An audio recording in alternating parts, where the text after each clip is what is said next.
Ahora mismo, mientras escuchas esto, hay un fantasma en tu genoma. No es una metáfora. No es un lenguaje poético.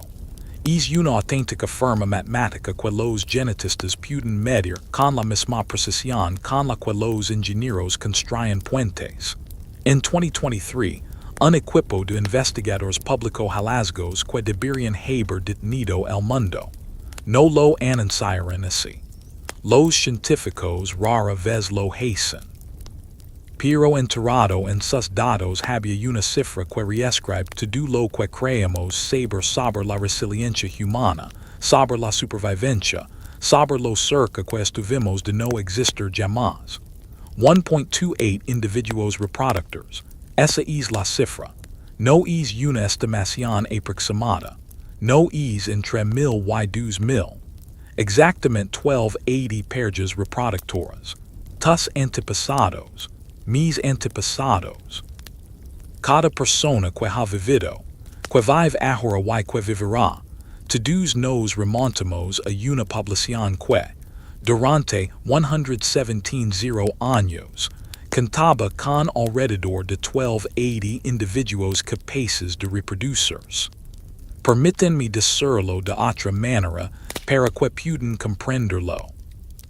Durante un periodo más largo que el de la existencia de los humanos modernos como especie, más largo que el del lenguaje, el arte o la civilización, su población ancestral era menor que la de una escuela secundaria de tamaño mediano. Tan pequeña que cabían un par de edificios de oficinas. Tan pequeña que, si los reunieran a todos en un solo lugar, podrían ver a cada ser humano existente desde la cima de una colina. Esto ocurrió hace 900 años. Y dura 117 años. Si usas este video para dormir, es precisamente por eso que lo hago. Los hechos son reales, la ciencia es sólida, pero el ritmo está diseñado para que tu mente divague mientras tu cuerpo descansa. Así que quizás te interese suscribir y discern desde donde lo ves y que hora es. Siempre reviso los comentarios y hay algo hermoso en ello. Berlin al desayunar y Boston al acostarse, Bombay a medianoche y Melbourne al amanecer, todos preguntándonos sobre el mismo misterio, conectados a través de zonas horarias por la curiosidad sobre los humanos, que vivieron hace 900 años y casi no sobreviven. Casi no sobrevive. Esa es la parte que debería aterrorizarnos. Esa es la parte que debería llenarnos de una extraña y incómoda gratitud. Los investigadores que descubrieron esto no buscaban un culo de Botella. Estudiaban algo completamente distinto. Analizar los genomas de los humanos modernos de poblaciones de todo el mundo, construyendo árboles genealógicos que se remontan al pasado mediante la acumulación de mutaciones aleatorias en nuestro ADN. Es como contar los anillos de un árbol, excepto que los anillos son cambios genéticos y el árbol es la humanidad misma. Lo que encontraron al principio no tenía sentido. Había una brecha, un silencio en el registro genético.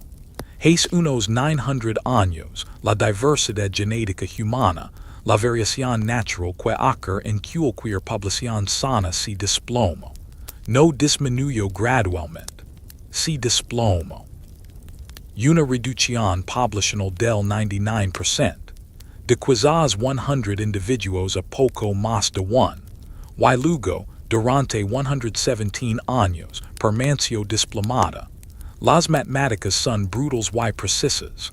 Al analizar la diversidad genética, se puede calcular el tamaño efectivo de la población, la cantidad de individuos que aportan genes a la siguiente generación, y los algoritmos no mienten, no pueden. Están midiendo algo que ocurrió no en la frágil evidencia de huesos y piedras, sino en el registro acumulativo de cada genoma humano vivo hoy. Nosotros somos los datos. Nuestro ADN es el archivo. 1280 individuos reproductores supan en una población total de entre 3,000 y 5,000 personas, incluyendo niños, ancianos y quienes, por alguna razón, no tenían descendencia. Imaginens. Durante más de 100 años, años que apenas podemos comprender, años que contienen más vidas humanas de las que podemos contar, toda la población humana podría haber cabido en un gran estadio deportivo con asientos de sobra. Esto es lo que los genetistas llaman un culo de botella poblacional. Pero ese término no capta su verdadero significado. Un culo de botella no es solo un declive. Es un evento casi extinto. Es contemplar la majestuosidad de la historia humana, todas las ciudades que construimos, todas las guerras que libramos, todo el arte que creamos, todo el amor, el sufrimiento, el triunfo y la tragedia, y comprender que todo, cada parte de ello, depende de 1280 personas que se negran a desaparecer. Y esto es lo que me atormenta. Esto es lo que quiero que entiendan antes de que se duerman esta noche. No sabemos por qué sucedió.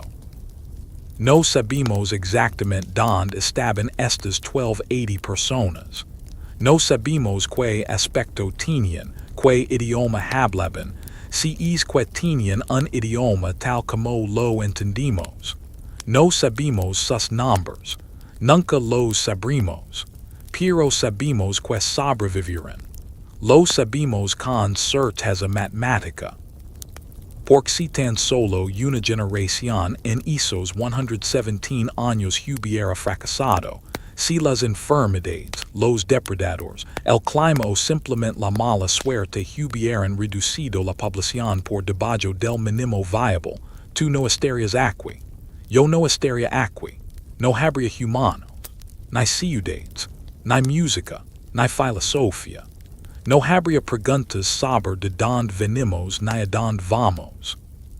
Todo lo que somos, todo lo que hemos sido, pasó por el hoyo de una aguja genética hace 900 años.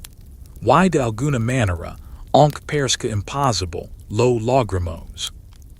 El estudio que lo reveló fue publicado en la revista Ciencia por un equipo liderado por investigadores de China y Italia, utilizando FitCol, un modelo coalescente que analiza patrones de variación genética en 3154 genomas individuals de poblaciones de todo el mundo.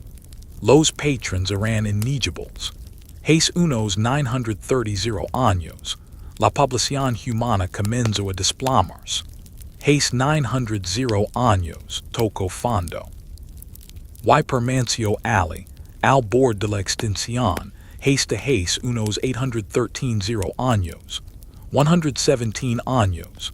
Esa cifra debería estar grabada en monumentos, debería enseñarse en todas las escuelas.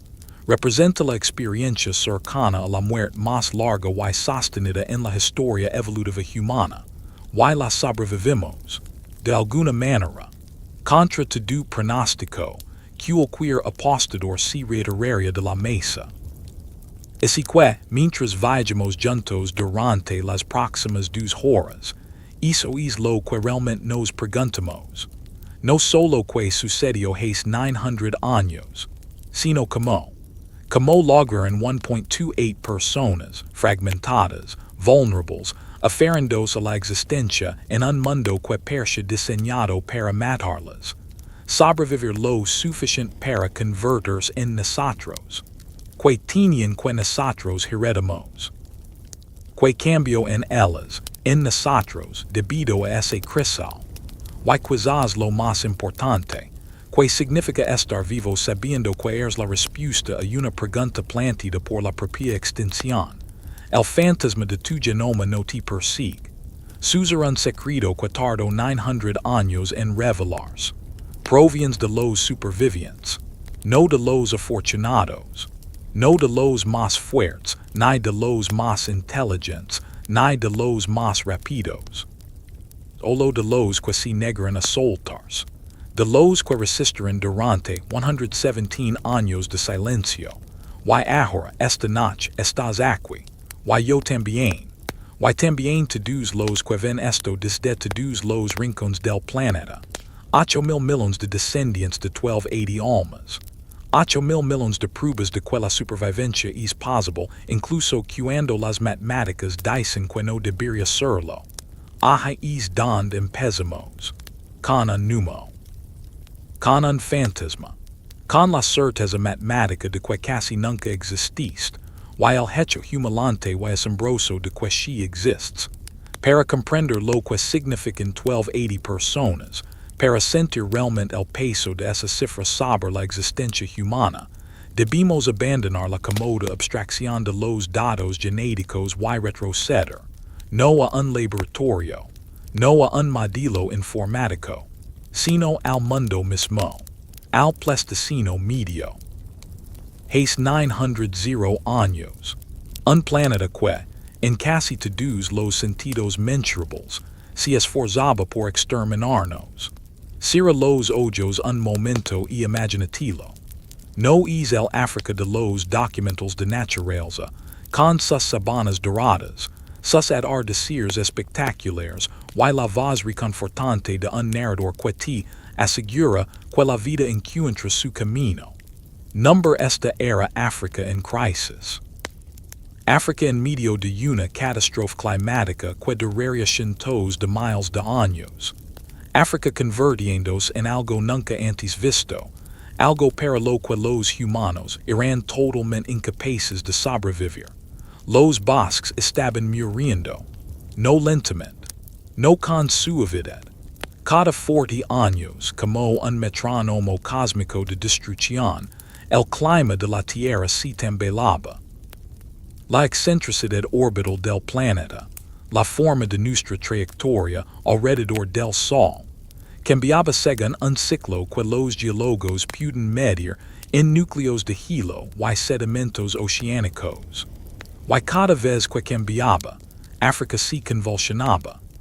Los frondosos bosques que habían albergado a los primeros humanos durante millones de años estaban desapareciendo.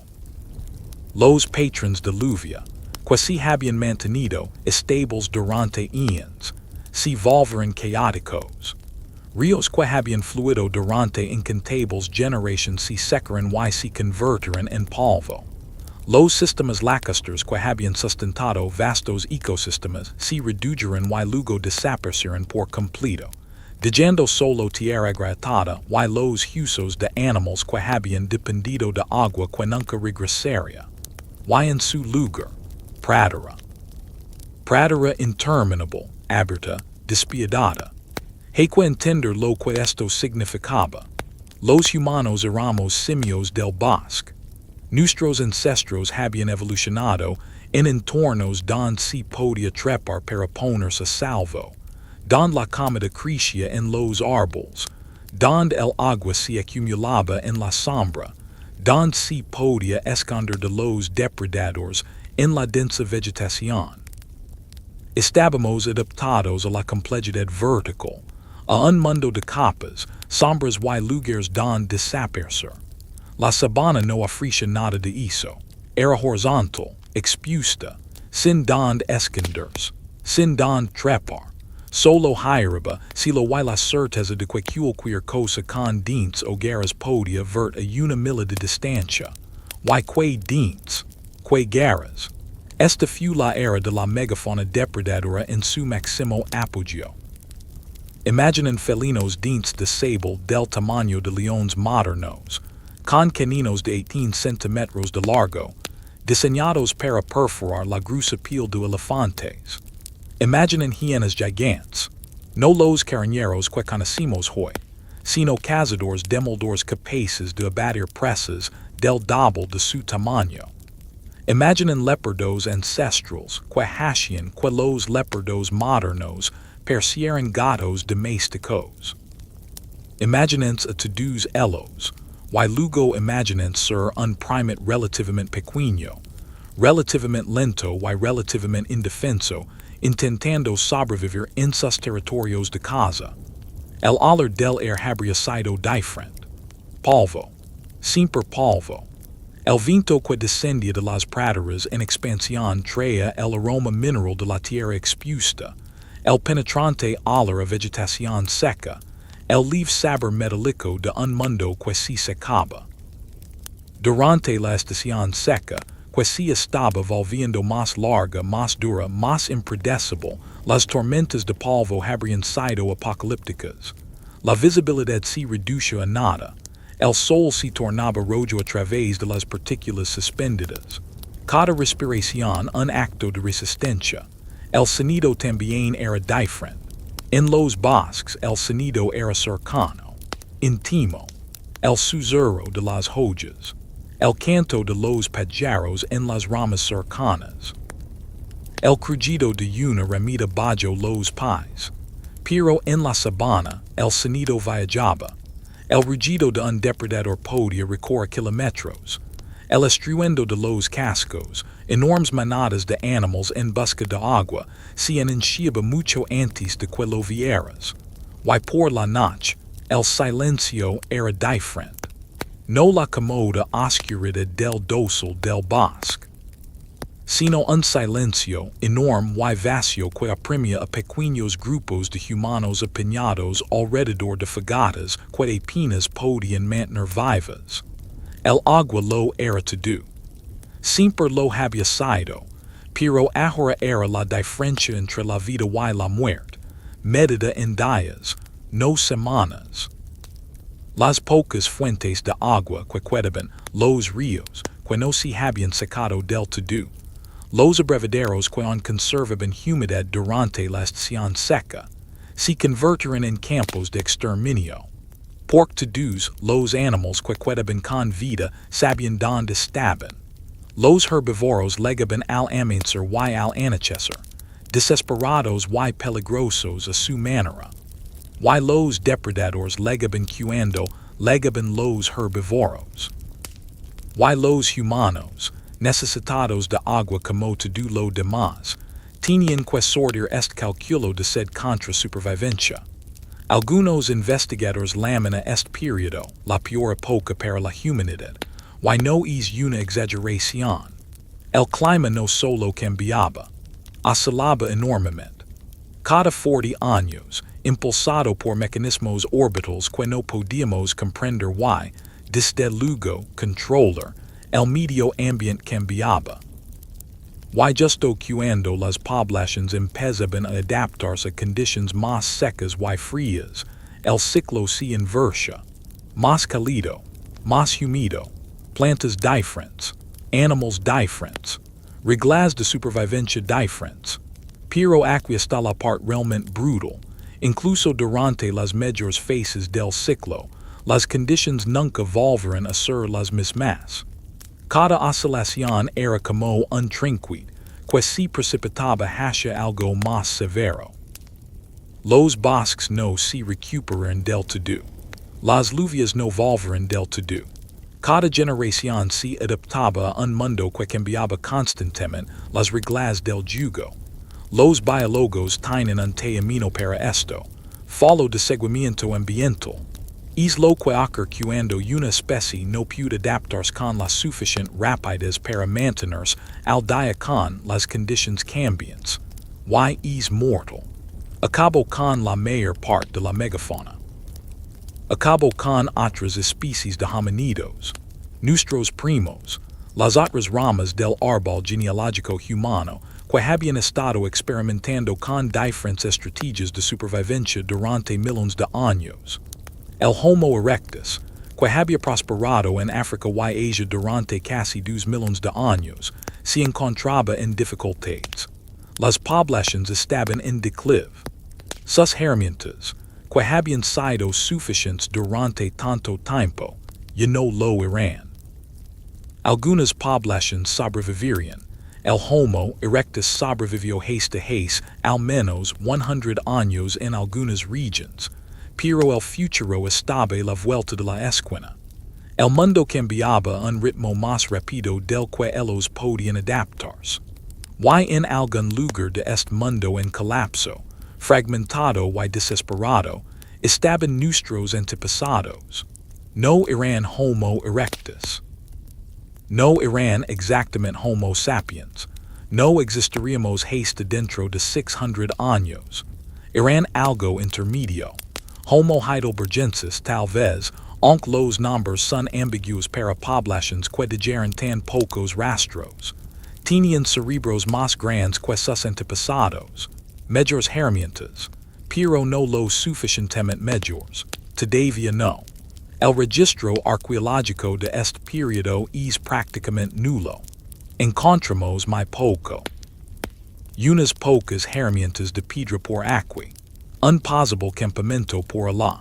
Nada que sugiera poblaciones prósperas. Nada que sugiera una supervivencia fácil.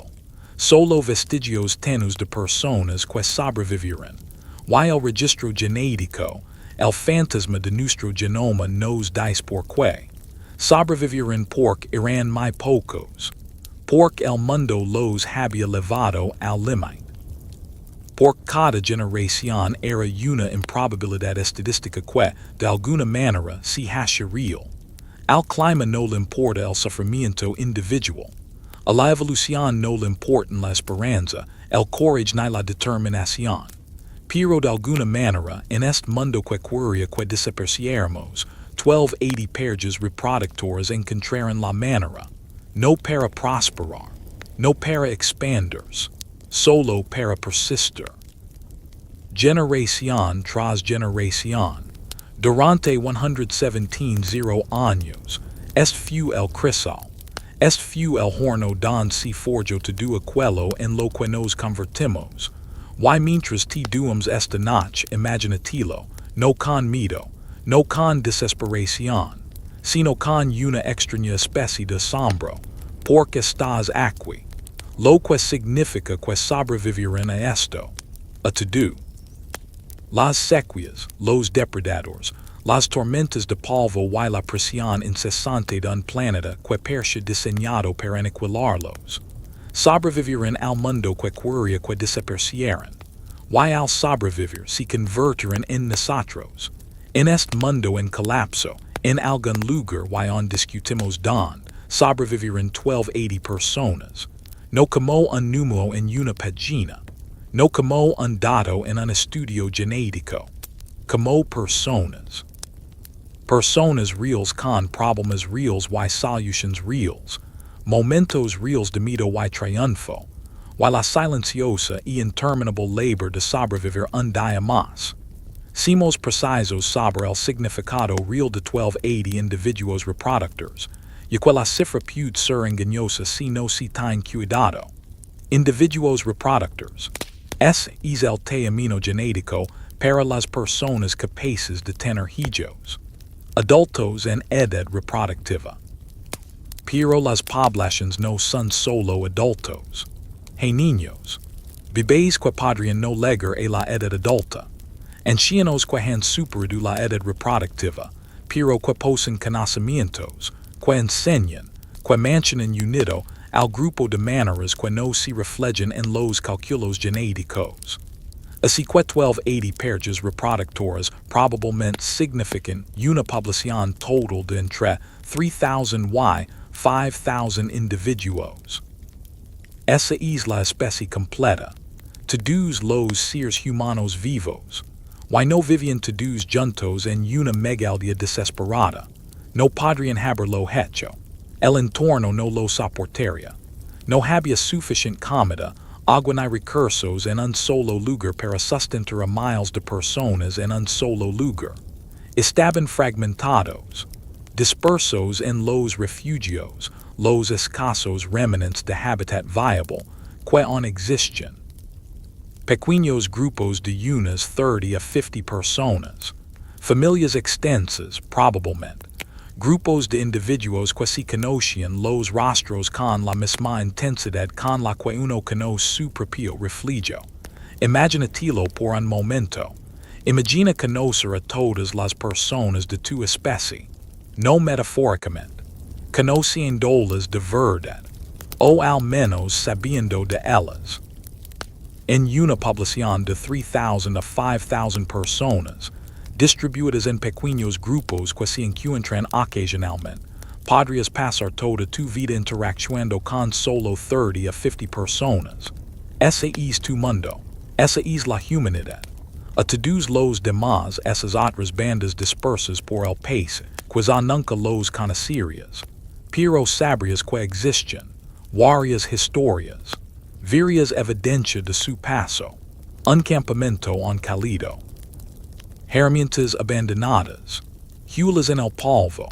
Y ocasionalmente, quizá una vez en la vida, tu banda se encontraría con otra en un abrevadero o en un buen coto de casa, y el momento estaría cargado de posibilidades y peligro. Son parientes, son rivals, son perjas potenciales que podrían diversificar tu peligrosamente limitado acervo genético. Porque esa es la otra realidad de 1280 perjas reproductoras. Todos estaban emparentados, no legalmente, cercanamente, íntimamente. La diversidad genética que hoy damos por sentada, el hecho de que puedas conocer a alguien del otro lado del mundo y que si genéticamente distinto a ti de maneras significativas no existe. Todos eran primos de todos. La línea entre familia, tribu y especie se había desvencido en algo pequeño, frágil y preciado. Pasemos un día con ellos, no un día dramático. No un triunfo de casa, ni una huida por los pelos de los depredadores. Solo un día cualquiera. Porque los días normales son la verdadera supervivencia. El amanecer lega con el canto de los pajaros. Menos especies que antes, pero suficientes para marcar la transición de la noche al día. El fuego se ha apagado. Alguien, probablemente uno de los jóvenes adultos encargados de esta tarea, añade hierba seca y sopla suavemente hasta que las llamas regresen. El fuego es vida. El fuego es la diferencia entre el ser humano y el animal. Perder el fuego significa días de trabajo para volver a crearlo, golpeando piedra contra pared, convirtiendo chispas en brasas y llamas. Así, el fuego nunca se apaga del todo. Siempre hay alguien responsable. Las mujeres y she, reconozcamos que los roles de género probablemente existen, aunque quizás no con las formas rígidas que luego inventaríamos, y se mueven. Niños en la cadera o caminando junto a ellas. Se reúnen. No deambulan al azar, sino con un conocimiento profundo del paisaje. Saben que plantas son comestibles y cuando. Saben dónde excavar en busca de raíces durante la estación seca. Saben que insectos son ricos en proteínas y caos son venenosos. Este conocimiento y supervivencia. Una mujer capaz de interpretar el paisaje, capaz de encontrar calorías donde otros no ven nada, es más valiosa para la supervivencia del grupo que cualquier cazador. Los hombres, la mayoría, se preparan para la cacería. Pero no es la persecución dramática que uno podría imaginar en los documentales de naturaleza. La mayor parte de la caza es paciente, rastreo, interpretación de señales en el polvo, la profundidad de una hula, la frescura de los excrementos, el patrón de la vegetación alterada, seguimiento durante horas, a veces días, esperando el momento en que el agitamiento, el calor o el terreno les den ventaja sobre un animal más rápido y fuerte que nunca. Las herramientas que llevan son sofisticadas, no primitivas. Nunca las lames primitivas. Cada herramienta de piedra, las hachas, los raspadores, las puntas, representa horas de trabajo especializado. Es necesario comprender la piedra, cómo se fractura, que ángulo de impacto producirá un borde afilado frente a una pieza rota, qué tipos de piedra son los mejores para cada propósito. Esto es ciencia de los materiales. Esto es ingeniería. Y todos en la banda saben cómo hacerlo porque la alternativa a saberlo es la muerte. Hablan mientras trabajan. No sabemos cómo sonaba su idioma. Si era un idioma moderno con gramática y sintaxis completas, Algo más simple o algo que no reconociremos como lenguaje, pero si comunican, planifican, enseñan a los niños, cuentan historias. Los humanos siempre hemos contado historias. Es posible que si lo que nos mantuvo vivos. Historias sobre dónde está el abrevadero. Historias sobre que depredadores cazan en que épocas. Historias sobre la banda que solía acampar cerca de la gran roca antes de desaparecer durante una estación seca y no ser vistos de nuevo. Alrededor del mediodía, el calor se vuelve insoportable. Todos los que pueden buscan la sombra. Es entonces cuando el grupo descansa. Cuando los niños juegan de maneras que les enseñan habilidades de supervivencia sin saber que se las están enseñando. Cuando los ancianos trabajan con herramientas o reparan ropa.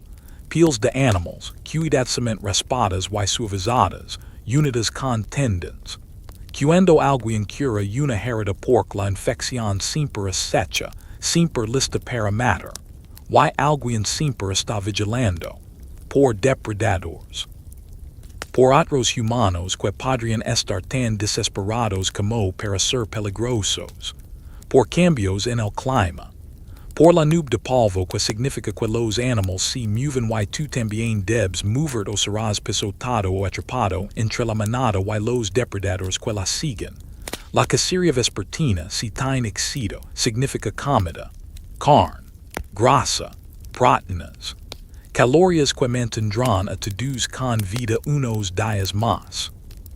Si no tiene éxito, y a menudo no lo tiene, entonces todos comen lo que encontraran los recolectores, races, semillas, la cosa menor que capturaran mujeres y niños, insectos, cualquier cosa que proporcione energía.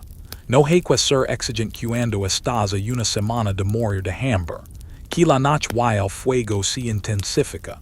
Es la época de la sociedad, la época en que se refusan los lazos, en que se resuelven las disputas, en que el grupo recuerda que es un grupo y no solo individuos compitiendo por recursos. Porque esto es lo que el cuello de Botella enseñó a la humanidad, lo que 117 años de estar al borde de la extinción grabaron en nuestra memoria genética. La cooperación no era una elección moral, era termodinámica.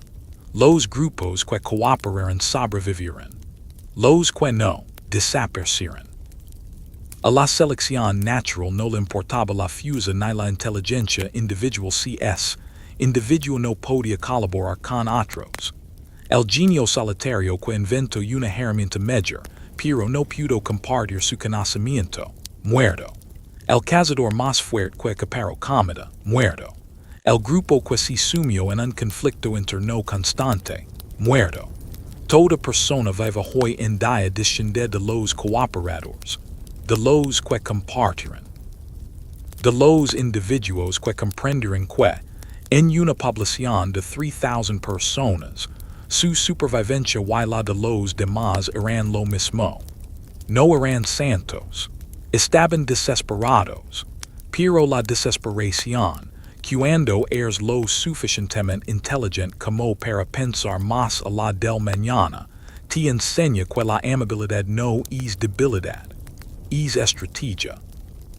Es la única estrategia que funciona cuando solo quedan 1280 parejas reproductoras y cada pérdida es catastrófica. Así que comparten carne, comparten conocimiento, comparten fuego, refugio y protección. Cuidaban de los ancianos que no podían cazar ni recolectar, pero que recordaban cosas. Donde estaba el agua durante la última sequía, que plantas curaban que enfermedades, como orientarse con las estrellas.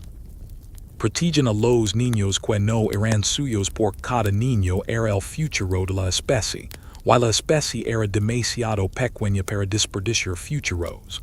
Y de alguna manera, imposiblemente fue suficiente, nada cómodo, nada fácil, nada que elegiría si tuvieras mejores options, pero suficiente para sobrevivir otro día, otra estación, otra generación, Durante 117 años, estos fueron tus ancestros, nada abstracto, nada lejano, tus ancestros, las personas cuyos genes portas, cuyas estrategias de supervivencia están grabadas en tu neurologia, cuando sientes empatía por un desconocido, son ellos, cuando cooperas con personas que acabas de conocer, son ellos, cuando compartes recursos incluso cuando no te benefician de inmediato, son ellos.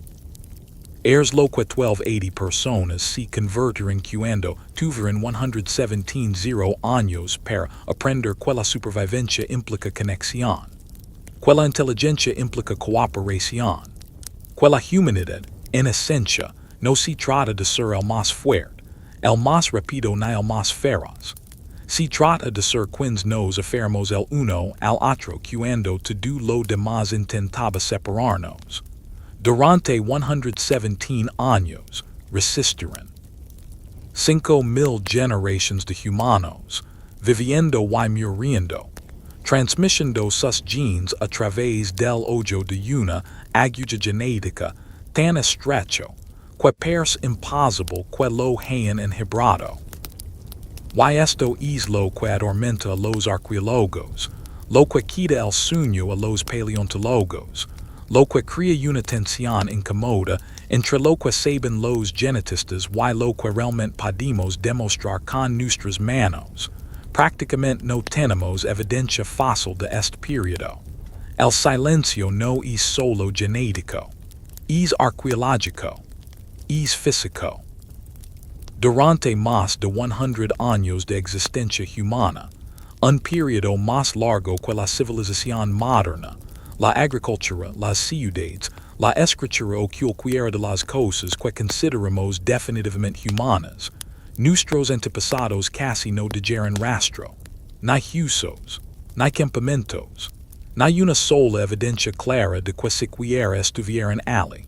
Y podrías pensar, bueno claro, few hace 900 años. Las cosas se descomponen, el tiempo se desvanece, pero eso no es del todo cierto. Tenemos fósiles de antes del cuello de Botella, tenemos fósiles de después, tenemos evidencia fósil de otros animales que vivieron durante este periodo exacto, los depredadores, las presas, todo el ecosistema. Podemos reconstruir el clima a partir de núcleos de hielo y sedimentos oceánicos. Podemos identificar que plantas existen a partir del polen atrapado en antiguas capas de suelo.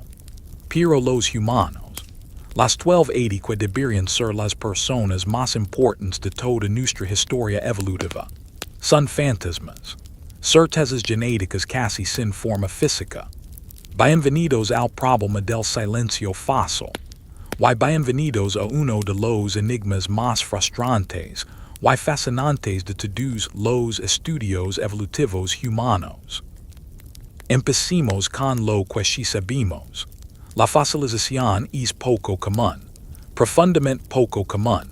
Piensa en todos los animales que han muerto, miles de millones de criaturas a lo largo de cientos de millones de años. Ahora piensa en cuantos de ellos se convertirán en fósiles. El porcentaje es tan pequeño que casi no tiene importancia. La mayoría de los seres que mueren simplemente se pudren. Las bacterias, los insectos, el clima y el tiempo los reducen a la nada. Los huesos se dispersan. La carne desaparece. En cuestión de años, a veces meses, es como si nunca hubieran existido. Para que algo se fósiles, se necesitan condiciones específicas. El cuerpo debe quedar enterrado rápidamente, por sedimentos, cenizas volcánicas o lodo de un río desbordado. Necesita estar en un entorno donde la descomposición se ralentiza. Bajo el agua, en una cueva, en algún lugar protegido de los carroñeros y los elementos. Y luego, a lo largo de miles y millones de años, Los minerals del sedimento circundante deben reemplazar la materia orgánica de los huesos, atomo a atomo, transformando la biología en geología. No es imposible. Sucede. Tenemos fósiles. Los museos están llenos de ellos. Pero es tan raro que, cuando se trata de una población pequeña, realmente pequeña, de 3,000 a 5,000 individuos en total, dispersos en hábitats fragmentados, la probabilidad de encontrarlos es prácticamente nula. Las matemáticas son brutales. Supongamos que hay 3,000 personas vivas en un momento dado durante el cuello de Botella. Supongamos que la esperanza de vida promedio es de 30 años, lo cual probablemente es generoso para el plasticino medio. Eso significa que hay unas 100 muertes al año. A lo largo de 117 años, eso supone un total de 117 millones de muertes. Pers mucho, verdad, millones de fósiles potenciales. Excepto que están dispersos por toda África, o donde quiera que estuvieran los refugios, algo que aún desconocemos con certeza. Y mueren en pequeños grupos, en lugares que podrían no ser propicios para la fosilización. Y probablemente están siendo coronados por los mismos depredadores que hicieron sus vidas peligrosas. Y las probabilidades de que un solo individuo, en cualquier lugar, quede enterrado exactamente de la manera correcta, en el sedimento correcto, y sobreviva 900 años de agitación geológica sin ser destruido o enterrado tan profundamente que nunca lo encontraremos. Empiezas a ver el problema. Los arqueólogos llaman a esto taxonomía, el estudio de lo que les sucede a los organismos tras la muerte, la ciencia de la preservación y la descomposición, y todos los factores aleatorios que determinan si algo se convierte en fósil o simplemente desaparece. Y la taxonomía no es propicia para poblaciones pequeñas y dispersas que viven en entornos difíciles. Pero aquí es donde la cosa se pone interesante. La ausencia de fósiles no es un silencio aleatorio, es un silencio informativo. Nos dice algo sobre el propio cuello de Botella. Si la población hubiera sido numerosa y extensa, los encontraríamos. Encontramos Homo erectus de este periodo en otras partes del mundo. Encontramos animales que convivieron con nuestros ancestros en dificultades. La ausencia de fósiles humanos no se debe a que no busquemos con suficiente ahínco. Se debe a que no había tantos para encontrar. El silencio fósil confirma lo que predice la genética. Es evidencia independiente de un tipo de datos completamente diferente. Los genetistas analizan el ADN y dicen, la población se redujo drásticamente a unas 1280 parejas reproductoras. Los paleontólogos analizan el registro fósil y afirman, no encontramos restos humanos de este periodo. Y ambas evidencias apuntan a la misma conclusión. Ocurrió algo catastrófico y la humanidad se volvió extremadamente escasa. Hay algunos fósiles, unos cuantos. Debo ser sincero. En 2013, investigadores del yacimiento de Gona, en Etiopía, encontraron un cráneo parcial, en su mayoría fragmentos del rostro, que datan de hace unos 900 años, justo en medio del periodo de cuello de Botella. Se clasifica provisionalmente como Homo erectus, pero las clasificaciones se vuelven confusas cuando se trata de restos fragmentarios de poblaciones de transición. Es uno de los 1280. Quizás, probablemente, o quizás proviene de una población relacionada que no sobrevivió. Porque aquí hay otra verdad incómoda. Los 1280 no fueron los únicos humanos vivos durante el cuello de Botella. Simplemente fueron los únicos cuyos genes legaron haste a nosotros. otras poblaciones, otras ramas del árbol genealógico humano, podrían haber existido, podrían haber luchado junto a nuestros ancestros, y luego simplemente desaparecer. Sus líneas se terminaron. Sus genes desaparecieron del acervo. La evolución estalina de callejón sin salida y nuestros 1280 fueron simplemente los que no lo fueron. Pero ese fragmento de cráneo de gona es algo, un ancla física de lo que nos dice la genética, un recordatorio de que los fantasmas eran reales. También hay otros hallazgos, herramientas, principalmente, artefactos de piedra que podemos datar del periodo del cuello de Botella. Evidencia de fuego controlado en sitios como Gesher Benat Yaakov en Israel, aunque eso está en el límite del rango de fechas, hace unos 790 años, justo cuando el cuello de Botella estaba llegando a su fin. Estas herramientas nos indican que quien las fabricó era sofisticado. Entendían la simetría. Podían planificar con antelación. Habían aprendido que ciertos tipos de piedra funcionaban mejor que otros y tenían el conocimiento para encontrar esas piedras y darles formas específicas. Pero las herramientas sin sus creadores son frustrantes. Podemos inferir inteligencia, pero no podemos conocer las mentes que las sustentan. Y así nos quedamos con esta extraña situación en la que la evidencia genética, que es matemática, precisa y replicable, nos dice que sucedió algo extraordinario, mientras que la evidencia física, que es tangible, visceral, lo que podemos sostener en nuestras manos, permanece en gran medida en silencio. Algunos investigadores lo encuentran incómodo. ¿Cómo podemos estar tan seguros del cuello de Botella si no tenemos los usos para demostrarlo? Pero es pensar en la evidencia al revés.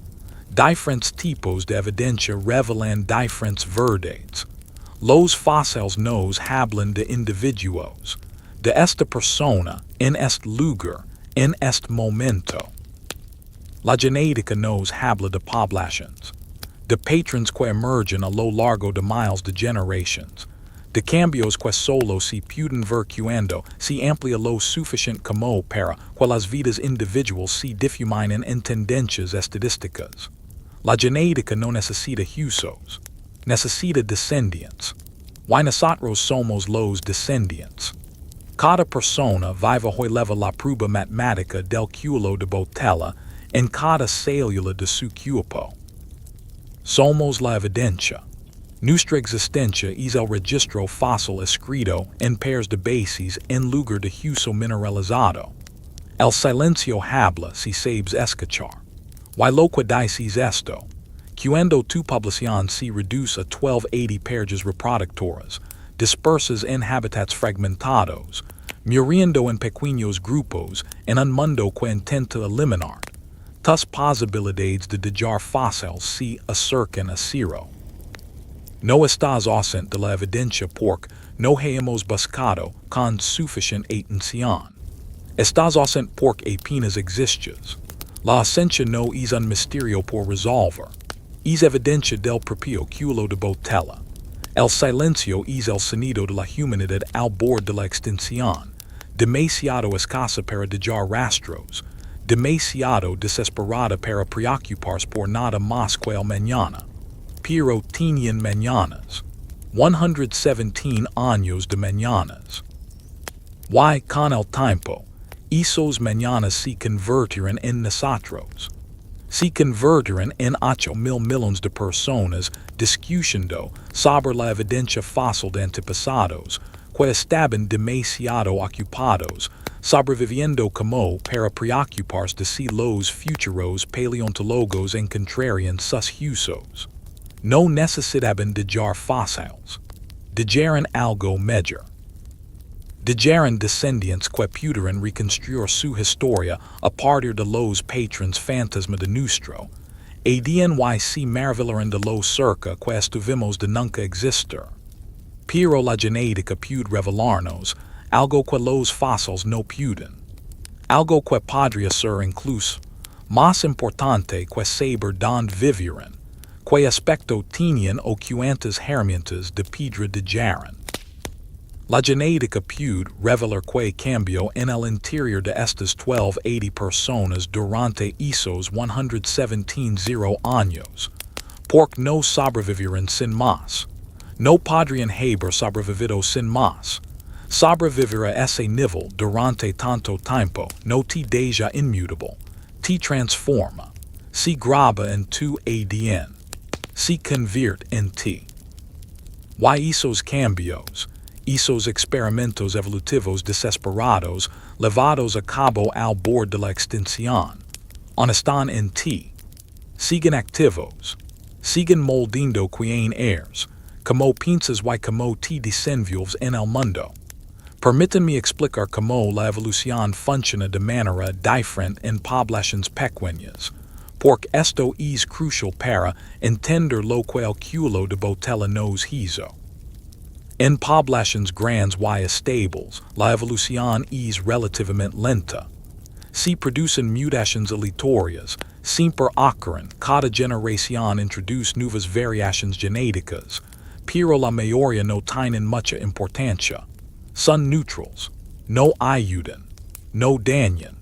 Simplemente se propagan por la población, a veces extendiéndose, a veces desapareciendo, gobernadas principalmente por el azar. La selección natural sigue operando, pero es suave, sutil, y actúa sobre rasgos marginales. Pero en poblaciones pequeñas, todo cambia. Cada mutación importa más. Cada presión selectiva se intensifica. No hay colchón, ninguna población amortiguadora que pueda absorber el costo de las variaciones negativas. Y hay algo más, algo llamado deriva genética, que se vuelve enormemente poderoso. La deriva genética es un cambio aleatorio en la frecuencia genética. Imagine una población de 100 individuos. Uno de ellos presenta una mutación. Digamos que es completamente neutral, ni buena ni mala. Esa mutación tiene una probabilidad de 1 entre 100 de propagarse por la población solo por azar. Probablemente, simplemente desaparece. La persona que la pades mura sin transmitirla, o sus hijos no heredan ese gen en particular, o se diluye entre tantos descendientes que nunca se vuelve común. Ahora imagina una población de 1280 parejas reproductoras. Esa misma mutación neutra tiene una probabilidad mucho mayor de propagarse. Una probabilidad mucho mayor de que se feed, de que se universalice en la población. No porque sea beneficioso. Simplemente porque el azar tiene mucho más poder cuando la población es pequeña. Y esto es lo que ocurrió durante el cuello de Botella. Perdimos diversidad genética. De forma masiva, los humanos de hoy son notablemente uniformes genéticamente en comparación con otros grandes simios. Los chimpancés, a pesar de tener una población total menor que la de los humanos, presentan una variación genética mucho mayor. Dos chimpancés del mismo bosque africano son más diferentes genéticamente entre sí que dos humanos en cualquier lugar de la Tierra. Pasamos por un crisol genético y salimos homogenizados, similares, familia, pero aquí está la paradoja. Esto es lo que fascina a los genetistas. Mientras perdíamos diversidad general, también sufrimos una intensa selección. Porque el cuello de Botella no era aleatorio. No era una lotería donde 1280 parejas reproductoras se eligen al azar de una población mayor. Era supervivencia. Quienes lograron superar el cuello de Botella fueron quienes pudieron sobrevivir a las condiciones que lo crearon inicialmente. Y esas condiciones exigen rasgos específicos. Flexibilidad cognitiva. La capacidad de adaptar el comportamiento cuando las viejas estrategias dejaban de funcionar. Cooperación social. Los grupos que trabajan juntos sobreviven, mientras que los que no lo hacen no. Reducción de la agresión, al menos la interna, porque no se puede permitir matarse unos a otros cuando la especie cuenta con 3,000 individuos. Habilidades de comunicación. Cualquiera que fuera la forma que adoptara el lenguaje durante este periodo, la capacidad de compartir información, coordinarse y enseñar se volvió más valiosa que la fuerza individual. Podemos ver ecos de esto en los propios genes. Estudios que comparan el ADN humano con el de nuestros parientes más cercanos, chimpancés, bonobos, grandes simios, muestran que, durante y después del periodo de cuello de Botella, los genes asociados con el desarrollo cerebral, el comportamiento social y la complejidad neuronal se encontraban bajo una fuerte presión selectiva. Cambiaban a una velocidad que la mutación aleatoria por sí sola no podía explicar.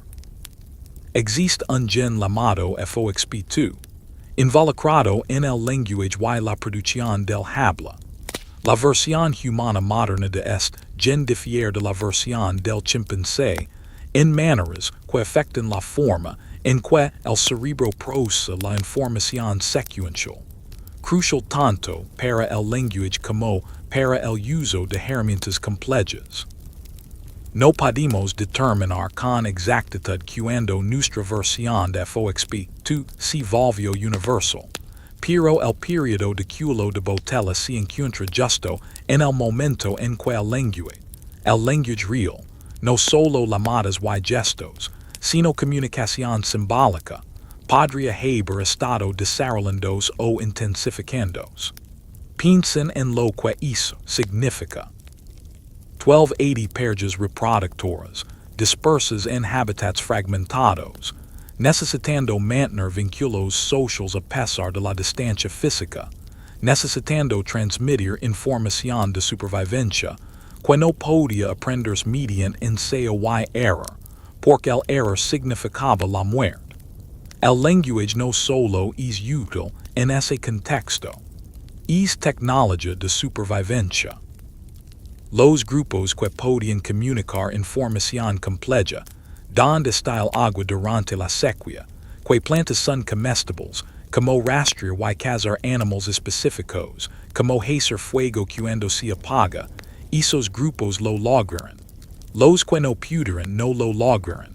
Y la cooperación. Dios mío, la cooperación. La vimos en los humanos modernos de maneras casi únicas entre los primates. Los humanos cooperamos con desconocidos. Formamos alianzas con personas con las que no tenemos parentesco. Creamos estructuras sociales que se extienden mucho más allá de los grupos familiares. Confiamos, no ciegamente, sino estratégicamente. Y esa confianza nos permite lograr cosas que ningún individuo podría lograr solo. Los chimpancés no hacen esto realmente. Su cooperación se da principalmente dentro de grupos familiares y es frágil, fácilmente interrumpida por la competencia. Los bonobos son más pacíficos y cooperativos, pero sus estructuras sociales son limitadas en comparación con las de los humanos. Nosotros hacemos algo diferente, algo inusual. Y muchos investigadores creen que el obstáculo radica en cuando aprendemos como. Por con 1280 parejas reproductoras, no hay alternativa. El egoísmo a esa escala es un suicidio. Acaparar recursos cuando el grupo los necesita es un callejón sin salida evolutivo. Negarse a cooperar es negarse a reproducirse, negarse a transmitir los genes. La selección natural tuvo 117 años para eliminar a los poco cooperativos, a los agresivos, a los individuos que no podían trabajar en grupo. Por eso los humanos modernos somos, a la vez, la especie más cooperativa y la más tribal del planeta. Cooperamos intensamente, pero cooperamos con nuestro grupo. Las personas a las que identificamos como nosotros. Durante el cuello de Botella, eso tenía todo el sentido. Su grupo era la humanidad. No había una distinción significativa entre ayudar a su grupo y ayudar a la especie, porque su grupo representaba, estadísticamente, un porcentaje significativo de la especie. Hoy, con 8.000 millones de personas, esa matemática ha cambiado, pero la psicología no. Seguimos pensando en grupos pequeños. Seguimos confiando en quienes consideramos similares y desconfiando de quienes percibimos como diferentes. Seguimos operando con software de cuello de Botella en un mundo post-cuello de Botella. Y la pérdida de diversidad genética. Eso también tiene consecuencias. Algunas de ellas son visibles en nuestra salud. Los humanos tenemos tasas más altas de ciertas enfermedades genéticas de lo que deberíamos, dado el tamaño de nuestra población. Esto se debe a que mutaciones de heredarias raras, que normalmente se diluirían en una población grande, se concentran durante el cuello de Botella. Algunos genes dañinos se volvieron más comunes simplemente por la deriva genética. Estaban entre los 1280 y, por lo tanto, se propagaron a todos nosotros. Pero también perdimos la resistencia a ciertas enfermedades. Perdimos adaptaciones que poseían las poblaciones humanas anteriores. Perdimos herramientas genéticas que podrían haber sido útiles. La evolución no planifica con antelación, no guarda copias de seguridad. Cuando la población se desploma, los genes de ese grupo superviviente se convierten en el conjunto completo de herramientas genéticas de la humanidad. Todo lo demás desaparece. Y, sin embargo, increíblemente fue suficiente. Los 1280 tenían suficiente diversidad genética para reconstruirse, para expandirse, para eventualmente convertirse en miles de millones. Estaba cerca, peligrosamente cerca, de la población mínima viable que los genetistas calculan para la supervivencia a largo plazo de la especie. Con una población más pequeña, podríamos haber entrado en lo que se llama un vórtice de extinción, donde la población es tan pequeña que la endogamia, la deriva genética y una catástrofe aleatoria se combinan para empujar hacia cero, hagas lo que hagas. Pero no llegamos a ese punto. Rebotamos desde el fondo absoluto y, poco a poco, a lo largo de decenas de miles de años, comenzamos a recuperarnos. El cuello de Botella nos moldeó, nos hizo más cooperativos, más flexibles cognitivamente, más capaces de pensamiento simbólico y comunicación compleja, más similares genéticamente, más vulnerables a ciertas enfermedades, pero más resistentes a otras, más tribals, pero paradójicamente, más capaces de cooperación a gran escala. Es producto de la desesperación evolutiva. De 117 años de selección tan intensa que solo ciertos tipos de humano, psicológica, conductual y genéticamente, sobrevivieron. Tus rasgos, tu forma de pensar, los instintos sociales que des por sentados, se forjaron en ese crisol. Y mientras te quedas dormido, quizás reflexiones sobre eso un momento. Vins de supervivientes, sí. Pero más que eso. Vins de cooperadores. De personas que aprendieron que sobrevivir significaba conexión. Que la inteligencia significaba compartir. Que ser humano significaba ser parte de algo más grande que uno mismo. El cuello de Botella nos arrebató casi todo. Casi toda nuestra diversidad. Casi toda nuestra población.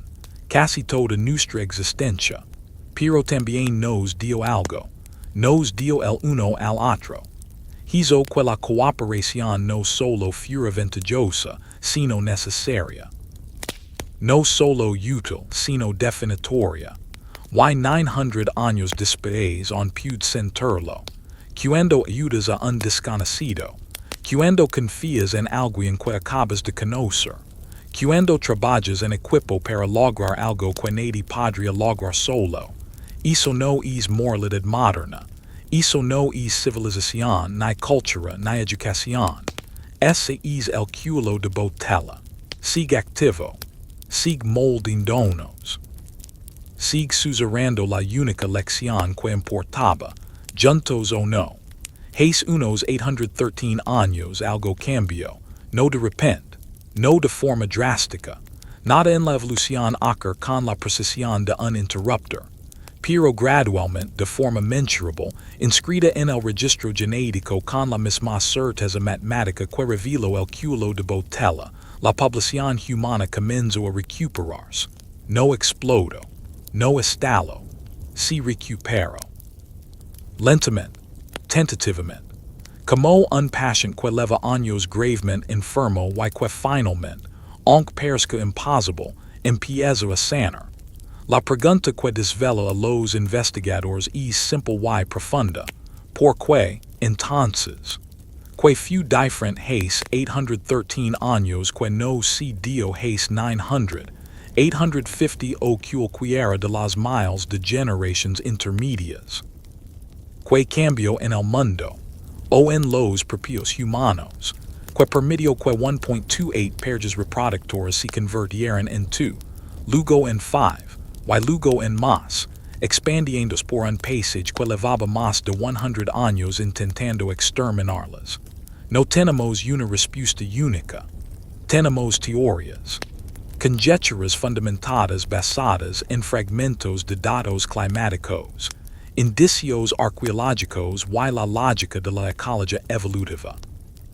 Pero permítanme explicaros lo que creemos que ocurrió y por qué es importante. El clima se estaba estabilizando. No volvía a ser lo que había sido. Ese mundo había desaparecido, transformado por la mecánica orbital y los ciclos de retroalimentación que habían creado el culo de Botella en primer lugar. Pero las oscilaciones violentas, esos brutales ciclos de 40 años que habían sacudido el medio ambiente de un lado a otro, comenzaban a suavizarse ligeramente. Las transiciones se estaban volviendo menos severas. Los extremos se estaban volviendo menos extremos. Esto es visible en el registro geológico. Los núcleos de sedimentos oceánicos muestran cambios en los patrones de temperatura y precipitación. Los núcleos de hielo de la Antártida revelan cambios en la composición atmosférica. Las muestras de polen de antiguos lechos de lagos africanos muestran una ligeira recuperación de la vegetación. No los frondosos bosques de épocas anteriores, pero sí lo suficiente como para crear hábitats estables donde los humanos podrían sobrevivir con un poco menos de desesperación. Un poco menos. Basta con eso. Cuando se está al borde de la extinción, una presión ligeramente menor marca la diferencia entre el declive y la recuperación. No es abundancia. No es fácil. Simplemente es posible sobrevivir de una manera que permite, ocasionalmente, que las poblaciones crezcan en lugar de disminuir. Pero el clima por sí solo no lo explica. Porque otras especies de homínidos estaban experimentando los mismos cambios climáticos, la misma disminución de la presión. Y muchas de ellas no se recuperaron. Muchas continuaron su declive, su fragmentación, su largo camino hacia la extinción. Las poblaciones de Homo erectus seguían menguando. Otros grupos humanos arcaicos, poblaciones de las que solo tenemos evidencia fragmentaria, estaban desapareciendo. Nuestros antepasados, los descendientes de los 1280, estaban haciendo algo diferente. Habían cambiado. El culo de Botella los había transformado.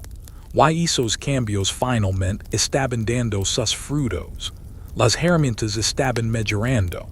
Podemos observarlo en el registro arqueológico. Hace unos 800 años, la tecnología de las herramientas de piedra mostraba una creciente sofisticación. No se trataba de una revolución. Las revoluciones de herramientas son poco frecuentes y tardan miles de años en extenderse, sino de refinamiento.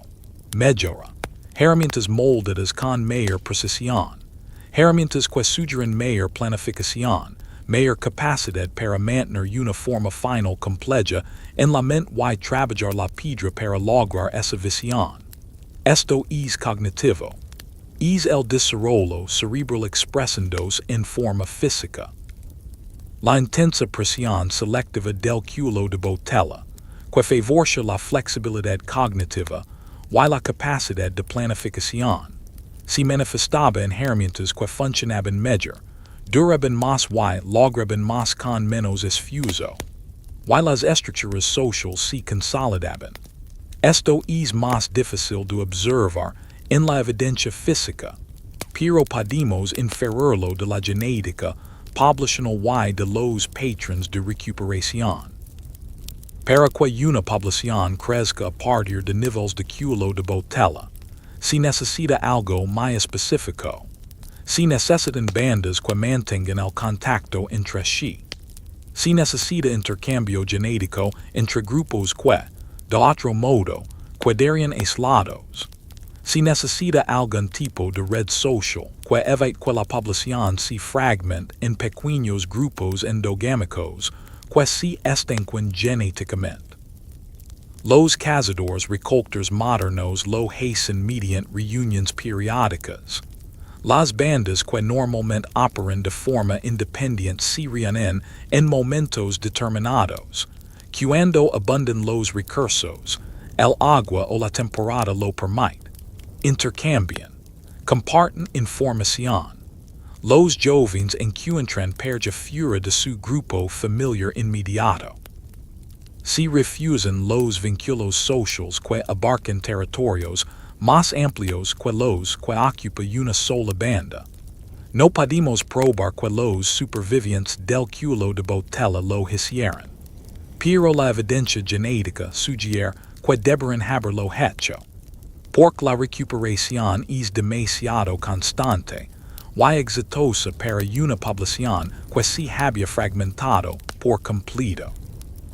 De alguna manera, a pesar de estar dispersos en refugios, a pesar de ser solo unos miles, mantuvieron suficiente contacto para funcionar como una única metapoblación, una red de pequeños grupos conectados por flujo genético y intercambio cultural ocasionales.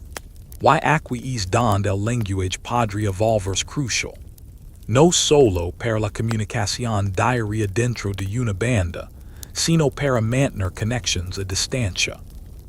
Para recordar con quién se encontró la banda Hace 2 años en el pozo, para planificar futuras reuniones, para crear una identidad más allá de las 30 personas que ves a diario. Somos la gente del Val Oriental. Somos los que cazamos cerca de los acantilados rojos. Cualquiera que son las palabras o conceptos que usaran, se pudieran conceberse como parte de algo más grande que su grupo inmediato. Eso lo cambio todo. Eso crea el pegamento social que manchan, unida a una metapoblación, incluso cuando las bandas individuales están separadas por cientos de kilómetros. La recuperación no fue rápida. Incluso después de 813 años, incluso cuando la población comenzó a crecer, tardó decenas de miles de años en alcanzar niveles estables. Generations vivieron y murieron desesperadamente cerca de la extinción. Invulnerables a las catástrofes. Una sequía severa, un brote de enfermedad o una invasión de depredadores del colapso, pero la dirección había cambiado, de menguar a crecer, de morir a persistir, y eso marca toda la diferencia. Hace unos 700 años, comenzamos a observar algo notable en el registro genético. La población comienza a diversificarse geográficamente. Grupos que habían estado apiñados en refugios africanos comienzan a expandirse. Exploran. Ocupan nuevos territorios.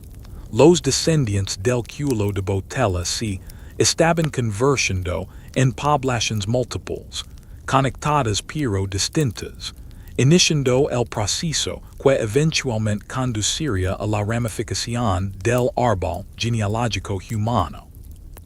Aquí es cuando los lineajes que se convertirían en humanos modernos, Neandertales y denisovanos comienzan a divergir. No se separan de forma clara, la evolución nunca es clara, sino que empiezan a acumular diferencias basadas en la geografía, la adaptación local y la lenta acumulación de mutaciones en poblaciones que no se mezclaban con frecuencia. El Cuello de Botella había creado una base.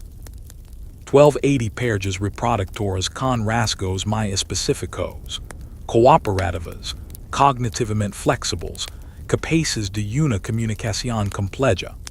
Y ahora sus descendientes se diversificaban, experimentaban y se adaptaban a diferentes entornos de distintas maneras. Pero todos ellos portaban esa herencia del Cuello de Botella. Todos ellos moldeados por esos 117 años de supervivencia desesperada. Hace 600 años, las formas genéticas sugieren que las poblaciones humanas se habían recuperado hasta alcanzar decenas de miles. Eran pequeñas según los estándares modernos. Invulnerables, pero estables, sostenibles. Y no se tambaleaban al borde de la extinción. Y el mundo al que se expandían era diferente del que habían soportado sus ancestros, que se encontraban en un Cuello de Botella. Un poco más húmedo, un poco más estable, un poco más indulgente. Nada fácil, nunca fácil, pero con posibilidades de supervivencia que permiten la innovación, la experimentación y la lenta acumulación de conocimiento cultural que eventualmente transformaría a los humanos, de simios inteligentes, en algo verdaderamente sin precedentes. Las herramientas se diversificaron. El uso del fuego se volvió más sofisticado. Existe evidencia de este periodo posterior de quema controlada, no solo para mantener vivo el fuego, sino para crearlo cuando era necesario, utilizándolo estratégicamente. Evidencia de estructuras sociales más complejas, visible en la distribución de los asentamientos. Evidencia de desplazamientos a larga distancia. Herramientas de piedra provenientes de cientos de kilómetros de distancia, lo que sugiere redes comerciales o migraciones estacionales a escalas que las poblaciones interiores no podrían haber manejado. Los humanos que emergieron del Cuello de Botella no eran los mismos que entraron. No podían serlo. 117 años de selección, adaptación y presión evolutiva con intensidades que la mayoría de las especies jamás experimentan los habían transformado. Los habían vuelto más humanos, de maneras que reconocimos incluso ahora. Y a medida que sus poblaciones crecieron, se extendieron por África y, finalmente, más allá, llevaron consigo esa transformación. El Cuello de Botella había terminado, pero sus efectos nunca lo harían. Cada ser humano vivo hoy, cada persona que ha vivido desde que comenzó la recuperación, lleva consigo la herencia de esas 1280 almas y lo que se convirtieron durante los 117 años en que la supervivencia nunca fue segura. La recuperación no significa triunfo. No significa que los tiempos difíciles hayan terminado. Significa que la dirección cambió. De la extinción segura a la posible supervivencia. De probabilidades imposibles a probabilidades simplemente terribles. Y a veces, eso basta. A veces, apenas sobrevivir es lo mismo que ganar, solo que en una escala de tiempo más larga de la que las vidas individuals pueden comprender. El cuello de Botella no terminó con un estallido, sino con una lenta y aplastante negativa a morir. Con poblaciones que crecieron por docenas, luego por cientos, luego por miles, en escalas de tiempo tan largas que ningún ser humano habría sabido jamás que formaban parte de una recuperación. Simplemente vivieron, tuvieron hijos, sobrevivieron otra temporada, lo hicieron de nuevo, y otra vez, hasta que un día aunque nadie vivo lo hubiera sabido, la humanidad se apartó del abismo. No hasha la seguridad. Nunca habría seguridad, no por cientos de miles de años, sino hasha la supervivencia, hasha la continuidad, hasha la posibilidad de un futuro que albergara algo más que el mañana. Salieron del cuello de Botella de forma distinta como entraron, cargando con heridas y sabiduría partes iguales, cargando con piedades que nunca comprenderemos, del todo y con ganancias de las que on nos beneficiamos. Apoyándonos mutuamente, porque esa era la única manera de superarlo. Y aquí estamos, 813 años después, 8,000 millones de descendientes de la emergencia, todavía levando consigo lo que aprendieron. Que la supervivencia nunca está garantizada, que la adaptación es costosa, que la recuperación es posible incluso desde el borde absoluto, y que la humanidad, en esencia, es algo que hacemos juntos o no hacemos nada. Así que aquí estamos. 8,000 millones de humanos descienden de 1280. 8,000 millones de historias que se remontan al mismo estrecho passage hace 900 años. Y la pregunta es, y quizás esta sea la más importante, ¿qué significa esto para nosotros? No solo como un hecho histórico, como una curiosidad interesante para compartir en cenas o para reflexionar antes de dormir, sino como herencia, como identidad, como comprensión de quién somos y por qué somos como somos.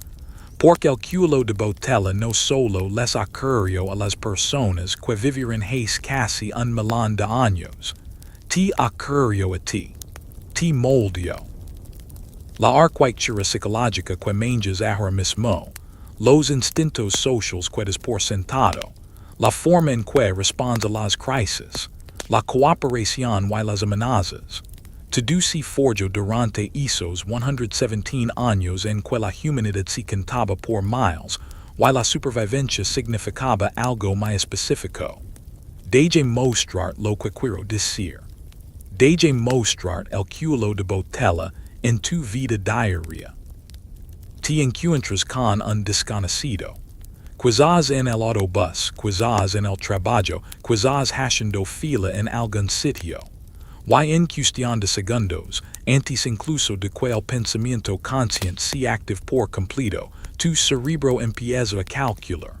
Amigo o amenaza, grupo interno o externo, alguien con quien cooperar o alguien a quien evitar. No piensas en ello. Sucede automáticamente, ejecutándose en un software con cientos de miles de años de antigüedad. Ese es el cuello de Botella. Es la herencia de 1280 parejas reproductoras que no podían permitirse equivocarse en la evaluación social. En una población tan pequeña, cada interacción importaba. Cada alianza era crucial. Cada traición era catastrófica.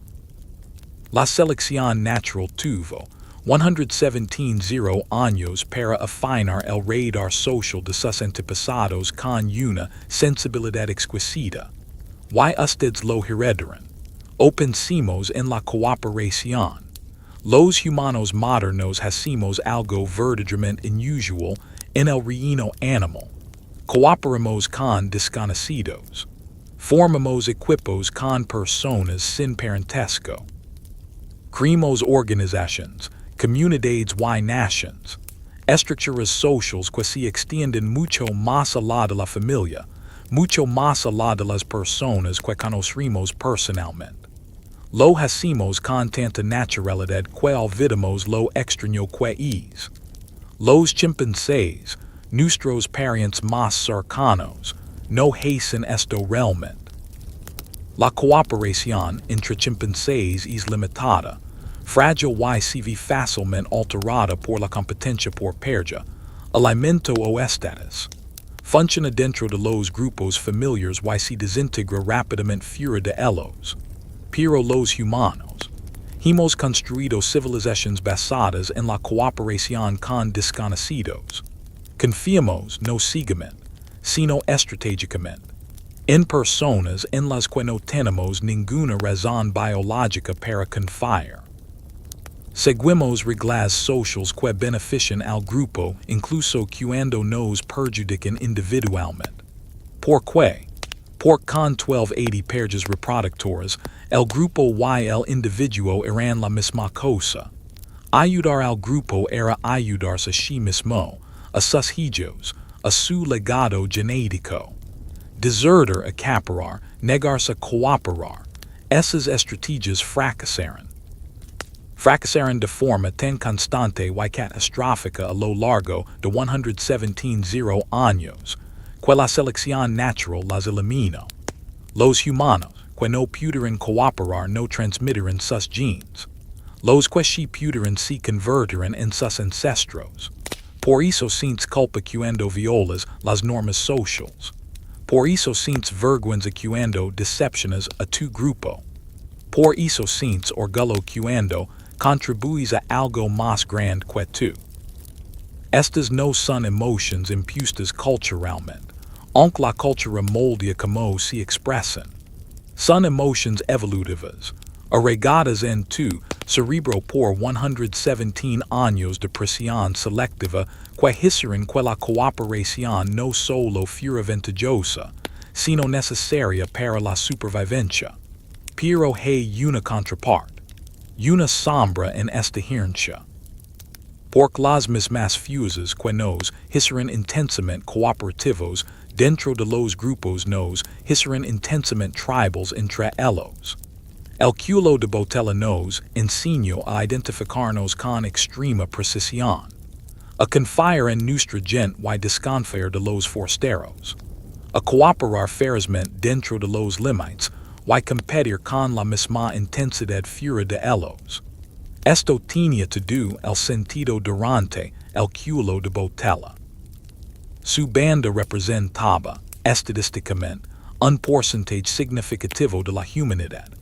Proteger los recursos de su banda, defender su territorio, priorizar su supervivencia no era egoísta, era preservación de la especie.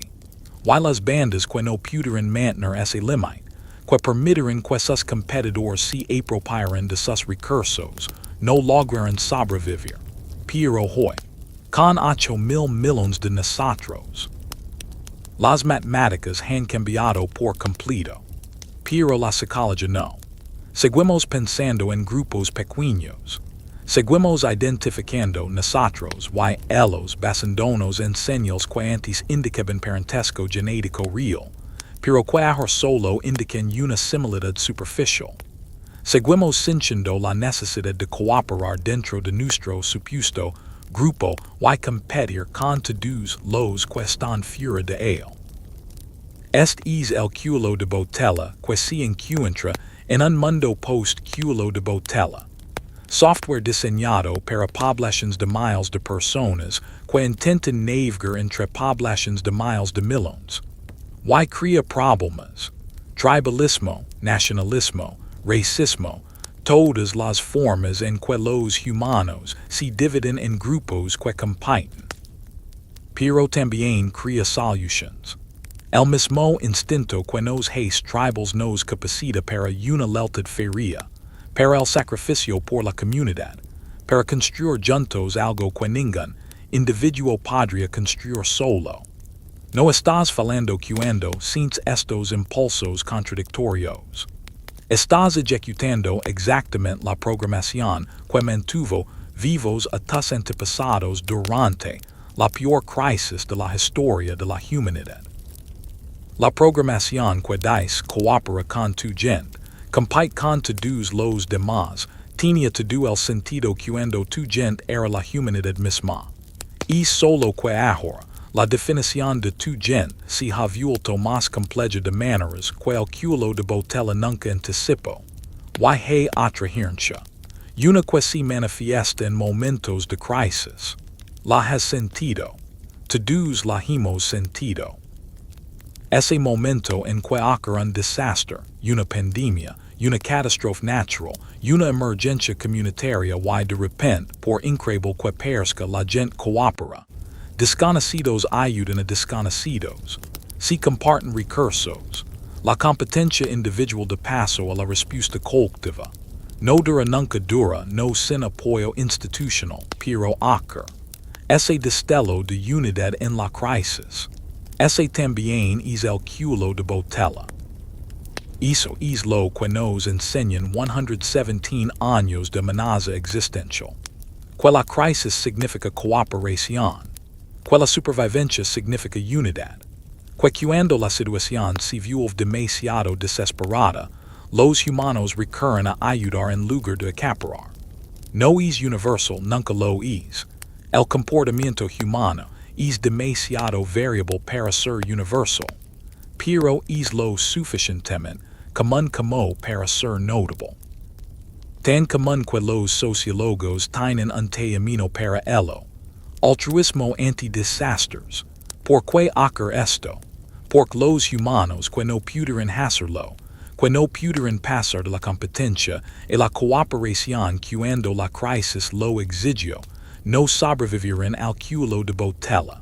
Las que acaparan comida mientras su grupo se moría de hambre.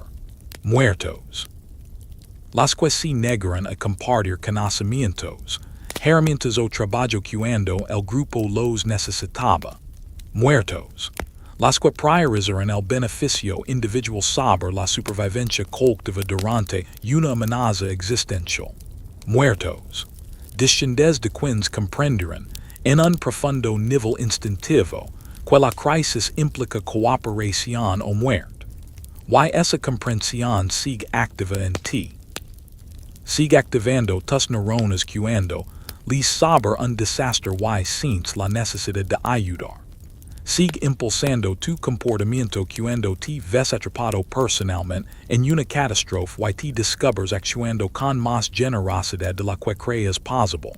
Esto es lo que significa el culo de Botella para los humanos modernos que se enfrentan a las crisis modernas. Cambio climático. Pandemias. Escasez de recursos. No se trata de nuevas categorías de problemas. Son variaciones de temas que la humanidad ya ha superado. No fácilmente. No sin pérdidas. No sin transformación. Pero los sobrevivimos. Y los sobrevivimos mediante la cooperación, mediante la innovación, mediante la flexibilidad cognitiva que nos permitió adaptarnos cuando las condiciones cambiaron, mediante estructuras sociales que priorizaron la supervivencia del grupo sobre la competencia individual. El culo de Botella nos lo arrebató casi todo. Casi toda nuestra diversidad genética. Casi toda nuestra población, casi toda nuestra existencia, pero al arrebatarlo, al obligar a la humanidad a pasar por el hoyo de esa aguja genética, también nos dio algo. Nos dio las herramientas psicológicas para sobrevivir a la amenaza existencial. Nos dio la capacidad de cooperar a escalas que no deberían ser posibles. Nos dio la flexibilidad cognitiva que nos permite adaptarnos a condiciones cambiantes más rápido de lo que la evolución biológica por sí sola podría lograr. Y nos dio el uno al otro. Hizo que la conexión no solo fuera útil, sino necesaria. Hizo que el aislamiento fuera peligroso y la cooperación, supervivencia. Grabó en nuestra arquitectura psicológica más profunda la comprensión de que somos, fundamentalmente, criaturas sociales que triunfamos o fracasamos juntos. Puedes luchar contra esta herencia. El individualismo moderno a menudo lo hace. Celebra la persona que se hizo a sí misma, al genio solitario, al triunfo individual. Why los individuos se importan. La innovación surge de los individuos. El genio es individual, pero el éxito, la supervivencia, la continuidad de la especie en tiempos de crisis. Eso siempre ha sido colectivo. Siempre se ha tratado de que los humanos trabajen juntos para lograr algo que ningún individuo podría lograr solo. Hace 900 años, eso era obvio. Cuando la humanidad era de 3 personas, cuando cada persona cabía en un edificio grande, cuando la supervivencia implicaba que tu grupo y otros grupos mantuvieran suficiente contacto para evitar el colapso genético, la cooperación no era una opción filosófica, era física, era matemática, era la única estrategia que conduce a algo más que la extinción. Hoy en día, es menos obvio. 8.000 millones de personas creen la ilusión de independencia. Si pueden pasar días sin una cooperación significativa. Si pueden sobrevivir, individualmente, sin contribuir al bienestar colectivo. La conexión inmediata entre el comportamiento individual y la supervivencia de la especie se ha visto oscurecida por la escala, la complejidad y la barrera que ofrece la civilización. Pero la conexión sigue ahí. El cambio climático la vuelve a ser visible. Las pandemias la vuelven a ser visible. Cualquier crisis que afecta a la especie o a la civilización la vuelve a ser visible. Y cuando se hace visible, cuando los riesgos existenciales se hacen evidentes, los humanos respondimos como nos enseñó el cuello de Botella, cooperando, innovando, adaptándonos, recordando que, en esencia, somos la especie que sobrevivió al negarse a afrontar la catástrofe en solitario. Esta es tu herencia de los 1280. No solo diversidad genética, rasgos específicos ni genes particulares, sino una comprensión profunda y ancestral, inscrita en tu psicología, sociología y neurología, que la supervivencia es un proyecto colectivo, que la inteligencia implica cooperación, que ser humano significa formar parte de algo más grande que tú mismo, y mientras te duemos esta noche, quizá te consuelo, no solo porque descendes de supervivientes, aunque lo haces, sino porque descendes de cooperadores, de personas que aprendieron, a lo largo de 117 años de existencia desesperada, que la solución a las crisis es estar juntos, que la respuesta a las adversidades imposibles no es el heroísmo individual, sino la persistencia colectiva, que la mayor fortaleza de la humanidad nunca ha sido el individuo excepcional, sino la multitud común y corriente que se aferró a los demás cuando todo lo demás intentaba separarlos. El cuello de Botella sigue contigo, sigue moldando tu forma de pensar, sentir y navegar por el mundo. Sigue activo en cada momento de cooperación, en cada instinto de comunidad, cada vez que confías en un desconocido o ayudas a alguien a quien nunca volverás a ver, o contribuyes a algo que no te beneficiará directamente, pero que nos beneficiará a todos nosotros, los 8.000 millones de descendientes de 1280 almas que aprendimos que juntos era la única salida. Esa es la herencia. Eso es lo que 900 años de historia evolutiva depositaron en ti. Y quizás, solo quizás, si suficiente. Fue suficiente entonces. Cargo a 1.28 personas a través de 117 años de amenaza existencial. Podría ser suficiente ahora para las crisis que enfrentamos, para el futuro que construimos, para la supervivencia que permite siempre, un proyecto colectivo que intentemos juntos o no. Y sin embargo, a pesar de todo lo que hemos aprendido, a pesar de toda la evidencia genética, los modelos matemáticos, la psicología evolutiva y la cuidadosa reconstrucción de un mundo de hace 900 años, el cuello de Botella sigue siendo un misterio. Sabemos que ocurrió. Podemos medir sus efectos con precisión.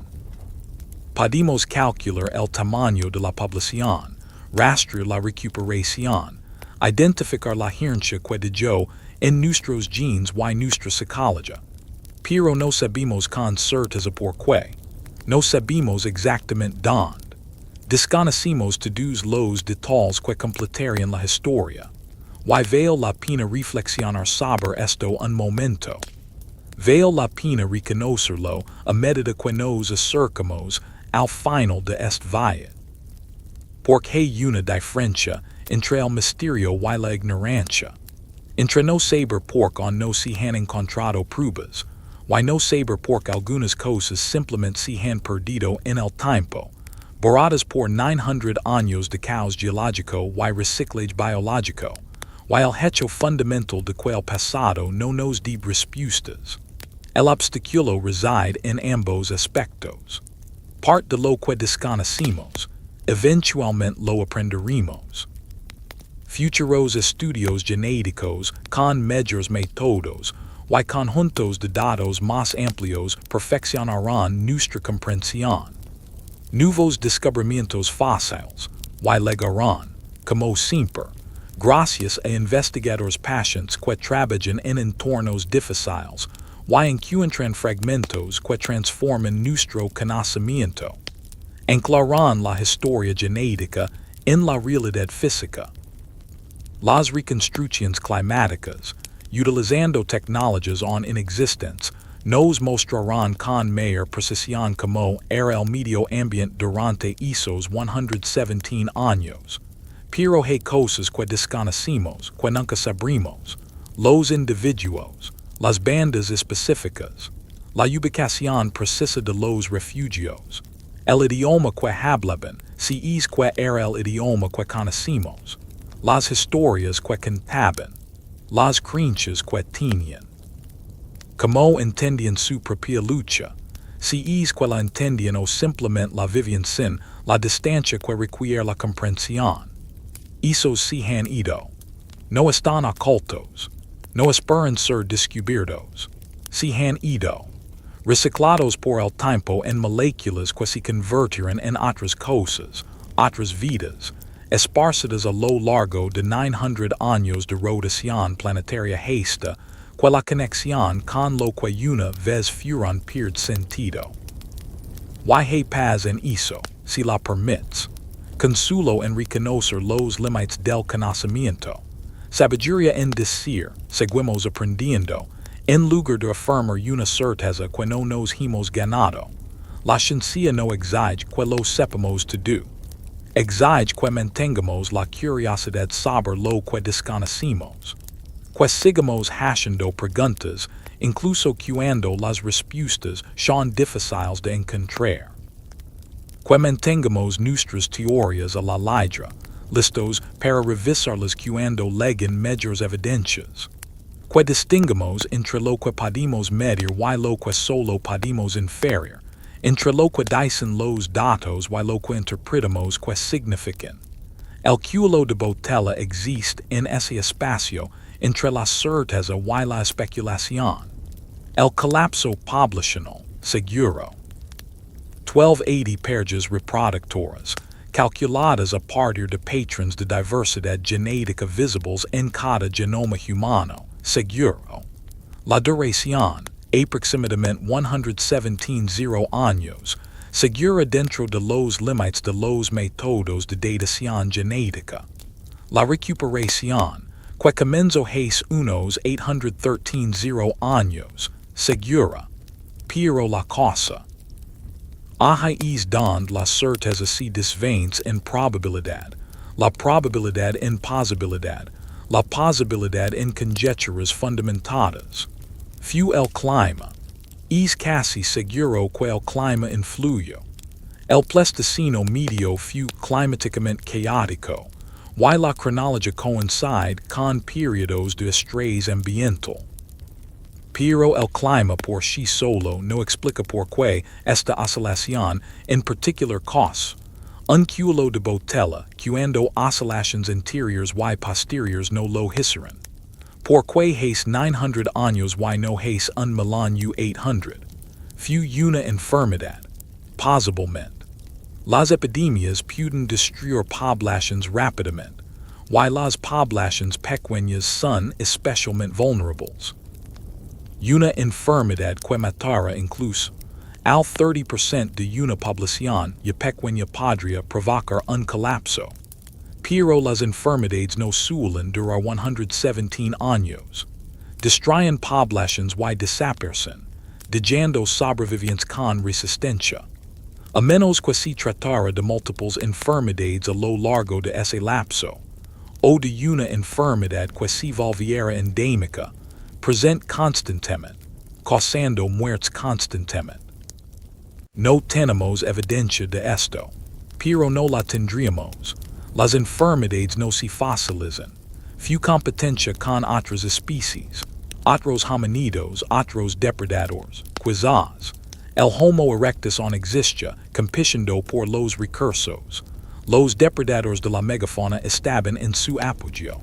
Pero nuestros antepasados habían lidiado con la competencia durante millones de años. Por qué se volvería de repente catastrófica. Fu una combinación. Casi con toda seguridad. La mayoría de los eventos de extinción, y ese fu el culo de Botella, una casi extinción, son resultado de múltiples factores estresantes que impactan simultáneamente.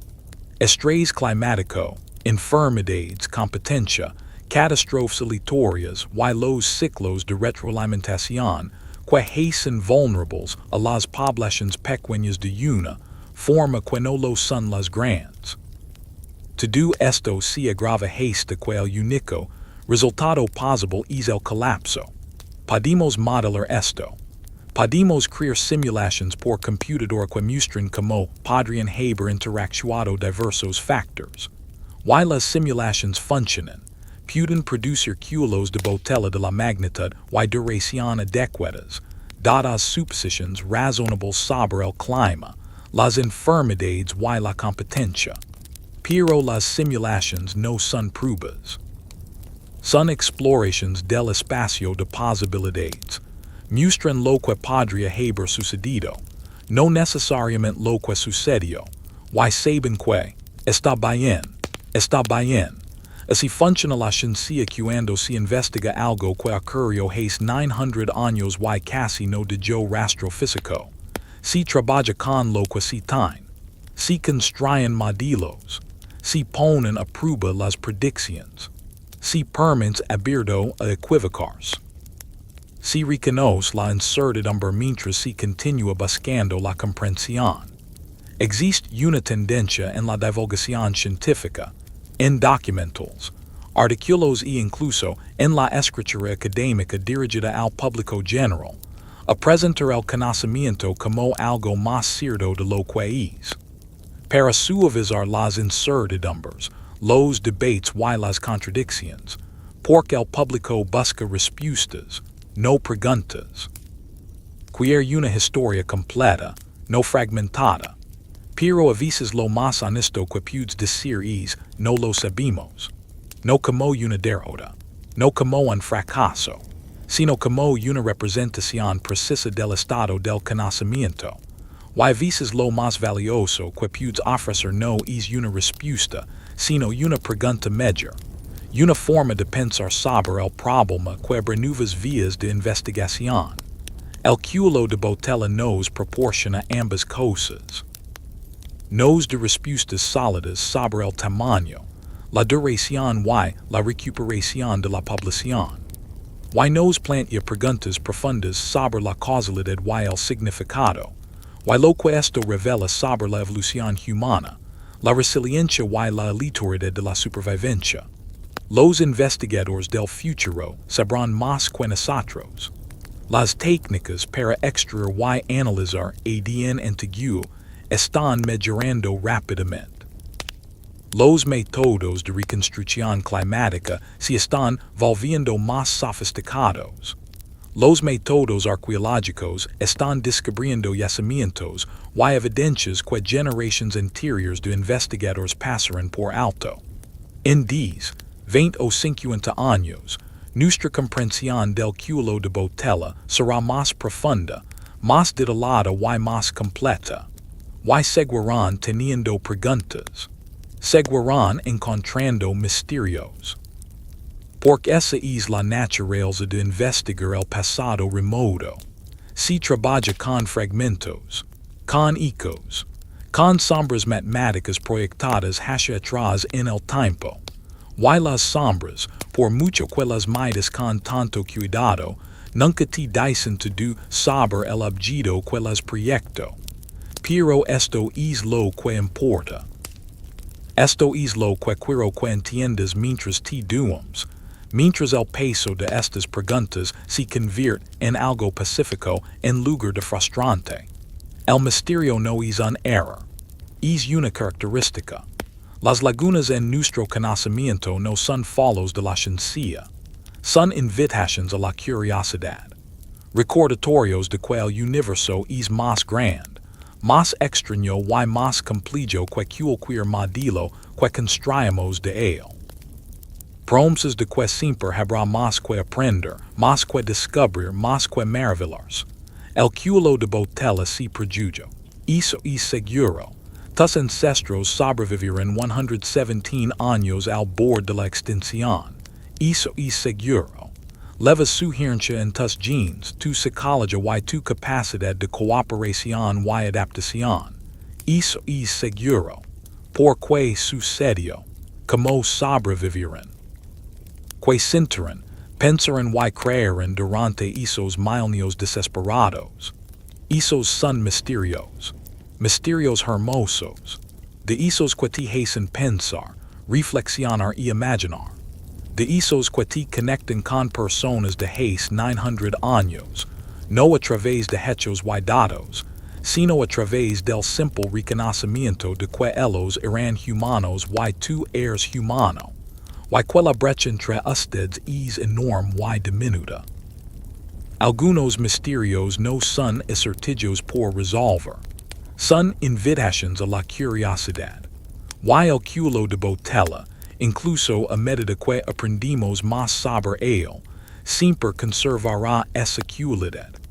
Esa sensación de alcanzar algo que está más allá de nuestro alcance. Esa humilde conciencia de que legamos tarde nuestra propia historia, intentando reconstruir el comienzo a partir de fragmentos, sombras y los patrones fantasmales inscritos en nuestro ADN. Y hay consuelo en eso, si estás dispuesto a encontrarlo. Consuelo en no saberlo todo. Consuelo en reconocer los límites mientras sigues luchando contra ellos. Consuelo en decir, esto es lo que creemos que pasó, pero podríamos estar equivocados, y no pasa nada, seguiremos buscando, y la conversación continúa. La conversación continúa. Siempre. Investigadores discutiendo en revistas científicas. Nuevos descubrimientos que impulsan la revisión de viejas teorías. Tecnologías inexistentes que revelan patrones que actualmente no podemos ver. Los humanos del futuro, sus descendientes, la continuación del linaje que sobrevivió al cuello de Botella, se plantean las mismas preguntas que nosotros, con mayores herramientas y una comprensión más profunda, y aún enfrentando el misterio en los límites del conocimiento. Eso no es un fracaso. Eso es lo que significa investigar el universo. Ser criaturas curiosas en un cosmos que recompensa la curiosidad con complejidad. Encontrar respuestas y descubrir que cada una abre nuevas preguntas. Aprender cada vez más mientras el horizonte de lo que desconocemos se expande más rápido de lo que nuestro conocimiento puede alcanzar. El cuello de Botella nunca se conocerá por completo. Demasiado tiempo, muy pocos rastros, demasiadas variables. Y eso está bien. es perfecto, de hecho, porque significa que la historia no ha terminado. Significa que aún quedan maravillas por descubrir, aún quedan descubrimientos por descubrir, aún quedan conexiones por establecer entre el pasado que reconstruimos lentamente, el presente que vivimos y el futuro que construimos. Así que no te preocupes por el misterio, que si lo que es. Un recordatorio de que desciendes de personas cuya historia completa jamás se contará, pero cuya existencia es innegable. Que no te digeran respuestas, sino una herencia. No certeza, sino supervivencia. No conocimiento completo, sino la continuación de un lineage que se negó a terminar incluso cuando el fin parecía inevitable. Los misterios seguirán aquí mañana. Y eso es un regalo, no un problema. Una invitación, no un fracaso. Una promesa de que el mundo sigue siendo más grande que nuestra comprensión de él. Y así es exactamente como debería ser. Duem bien con las preguntas. Son buena compañía. A veces mejores que las respuestas. Así que volvemos. De hace 900 años a ahora. De 1.28 almas a 8,000 millones. Del borde de la extinción a lo que si esto. Este momento, este mundo, esta conversación entre tú y yo a través de la distancia que nos separa. De vuelta a este preciso instante, tú escuchando, yo hablando, ambos conectados por la curiosidad sobre personas que nunca conocimos, pero a quienes les debemos todo. Hemos viajado juntos a través del tiempo profundo. Empezamos con un número que parecía imposible. 1280 parejas reproductoras. La humanidad comprimida a un punto tan pequeño que no debería haber sobrevivido. Caminamos por el mundo que los quería desaparecer. El plasticino medio con su caos climático. Depredadores de megafauna y presión infinita. Conocemos a las personas mismas, las hicimos reales, les dimos días, problemas, solutions y el silencioso trabajo de mantenerse con vida. Exploramos el silencio fácil, la ausencia que habla. Rastrimos los cambios evolutivos escritos en sus genes y heredados por ti. Observamos el comienzo de la recuperación lenta, tentativa y finalmente exitosa. Conectamos el pasado antiguo con el presente moderno, mostrando cómo el culo de Botella te moldia, influye en cómo piensas, cooperas y navegas en la crisis. Y nos sentimos con el misterio, reconociendo lo que sabemos y lo que no, y encontrando paz en la distinción. Y ahora, aquí, cerca del final, es hora de tenerlo todo. De dar un paso atrás y ver el tapiz completo en lugar de hilos individuals. De comprender lo que este viaje a través de 900 años de historia humana revela sobre la supervivencia, la resiliencia, la tenaz persistencia de la vida, incluso cuando esta parece decidido a terminar. Cada persona viva hoy en día se remonta a través del culo de Botella. Cada una de ellas. 8,000 millones de historias individuals, 8,000 millones de vidas únicas, 8,000 millones de expresiones de potencial humano, todas fluyendo por el mismo estrecho passage. A través de esas 1280 parejas reproductoras, y sus 117 años de supervivencia desesperada. A través de la recuperación posterior. A través de todas las expansiones, migrations y diversifications que finalmente dieron origen a la población humana global. Piensa en las matemáticas de eso por un momento. La absoluta improbabilidad. Si tan solo una de esas 1280 parejas reproductoras no se hubiera reproducido por enfermedad, accidente, depredación, infertilidad, simple mala suerte, el futuro cambia. Existen personas diferentes. Se transmiten diferentes combinaciones de genes. Si cambia suficientes de esas 1280 personas, eventualmente llegarás a un futuro donde tú, especificamente tu, no existirás. Donde existirá otra persona en su lugar, similar quizá, pero no tú. Es el resultado de 900 años de decisiones específicas, oportunidades y supervivencias. Es lo que sucede cuando 1.28 personas se niegan a desaparecer y sus descendientes, generación tras generación, hacen lo mismo. Es el milagro matemático de la ascendencia, la prueba de que la supervivencia es posible incluso cuando tu análisis razonable dice que no debería serlo. Y no eres solo tú. Somos todos. La persona que amas. La persona que no soportas. El desconocido en la calle. El líder que admiras. El enemigo al que temes. Todos ellos, todos nosotros, con la misma herencia, descendiendo de la misma población increíblemente pequeña que, de alguna manera, logró salvarse de la extinción y salir adelante. Esto debería inspirar humildad. Esto debería crear conexión. Porque si lo que sí que nos divide y tanto nos divide, tantos límites, fronteras, creencias y identidades, lo compartimos. Compartimos el culo de Botella. Compartimos 1280 ancestros comunes que vivieron hace 900 años y enseñaron a sus descendientes, mediante 117 años de ejemplo desesperado, que la supervivencia implica cooperación, que la inteligencia implica adaptación, que ser humano significa negarse a soltarse incluso cuando todas las fuerzas del universo intentan hundir.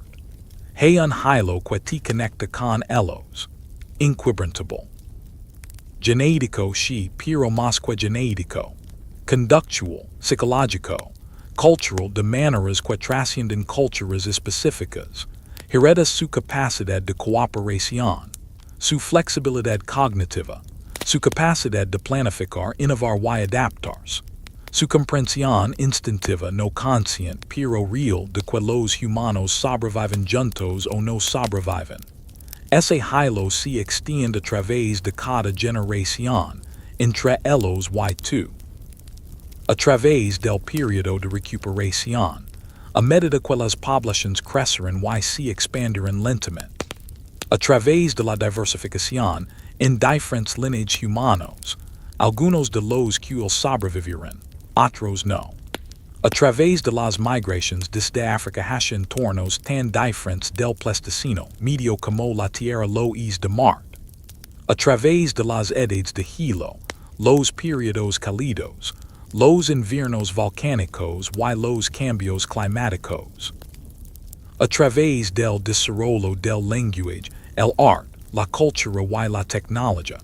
A través de la agricultura, la civilización y la modernidad. A través de todo lo que sucedió en 900 años de historia humana. Y nunca se rompió. Ni una sola vez. Porque si se hubiera roto, si tan solo una generación en esa cadena, desde ellos hasta ti, no hubiera tenido descendencia que sobreviviera hasta la edad reproductiva, no estarías aquí. El hilo se habría terminado. La historia habría terminado. Pero no termino. No termino. Continuo, generación tras generación, a través de circunstancias que apenas podemos imaginar y desafíos que jamás comprenderemos del todo. Continuo a través de la desesperación y el triunfo, de la crisis y la recuperación, de lo peor que la tierra pudo, de parola la humanidad en evolución y de lo mejor que los humanos pudieron ofrecerse mutuamente en respuesta. Es esa continuación, no metafóricamente, sino literalmente. Es lo que significa la supervivencia 900 años después. Es la respuesta que dieron los 1.28 a la pregunta sobre la extinción. Es la prueba de que las estrategias que desarrollaron cooperación, flexibilidad, innovación, conexión funcionan. Que funcionaron entonces, funcionan ahora y funcionarán en cualquier futuro que tú y tus descendientes creen. Y hay algo profundo en eso. Algo que debería cambiar tu perspectiva sobre ti mismo y tu lugar en el mundo. No estás separado de esta historia. No la observas desde fuera. Eres la historia. Eres su capítulo actual. Y con cada decisión que tomas, cada giro que creas o en el que influyes, cada contribución que haces al conocimiento, la bondad o la supervivencia humana, estás escribiendo la siguiente página. La gente de dentro de 900 años, si es que hay gente de aquí a 900 años, y eso no está garantizado, la supervivencia nunca lo está timorará de la misma forma que tú miras a los 1.28. Reconstruirán tu mundo a partir de fragmentos, sombras y ecos genéticos. Intentarán comprender a que te enfrentas, cómo respondiste y que transmitiste. Se maravillarán quizá de cómo superaste las crisis que definirían tu era, o lamentarán que no lo hicieras. Pero, en cualquier caso, si existen, es porque tú y todos los que viven ahora no rompieron el hielo, no dejaron que terminara, lo mantuvieron vivo una generación más, que es todo lo que cualquier generación puede hacer. Esto es lo que enseña el cuello de Botella. No que la supervivencia esté garantizada. No lo está. No que la humanidad sea especial, esté destinada o protegida por nada más que nuestras propias decisiones y una buena dosis de suerte evolutiva. No lo somos. Pero que la supervivencia es posible incluso desde situaciones imposibles. Que la recuperación puede ocurrir incluso después de un colapso catastrófico. Que 1280 parejas reproductoras, armadas únicamente con herramientas de piedra, cooperación y la obstinada negativa a ser eliminadas, pueden convertirse en miles de millones. Eso debería dar esperanza. No una esperanza ingenua, no la que ignora las dificultades o finge que las soluciones son fáciles, sino una esperanza profunda, una esperanza ancestral. La que nace de saber que tus antepasados se enfrentaron a cosas peores, al borde de la extinción y lo superaron, no porque fueran sobrehumanos, no porque tuvieran ventajas que tú no tienes, sino porque resistiran, porque se adaptaron, porque trabajaron juntos, porque se negaron a renderse ante circunstancias que parecían diseñadas para destruirlos. Levas esa negación en tus genes, esa terquedad, esa capacidad de sobrevivir en condiciones que deberían ser insoportables. No es una garantía, la evolución no ofrece garantías, pero es una posibilidad comprobada, una estrategia que funcionó una vez y podría volver a funcionar si somos lo suficientemente inteligentes, afortunados y decididos como para implementarla. Y levas algo más, algo que podría ser aún más importante. Levas el conocimiento del cuello de Botella en sí. Los 1280 no sabían que estaban al borde de la extinción, simplemente vivieron, sobrevivieron, hicieron lo que debían hacer sin comprender el patrón general del que formaban parte, pero tú sabes, tienes la perspectiva que ellos no tenían.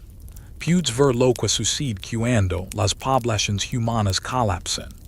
Puedes ver que causa el colapso y que facilita la recuperación. Puedes ver, escrito en 900 años de evidencia, que funciona y que no cuando una especie enfrenta una amenaza existencial. Y ese conocimiento es una especie de poder.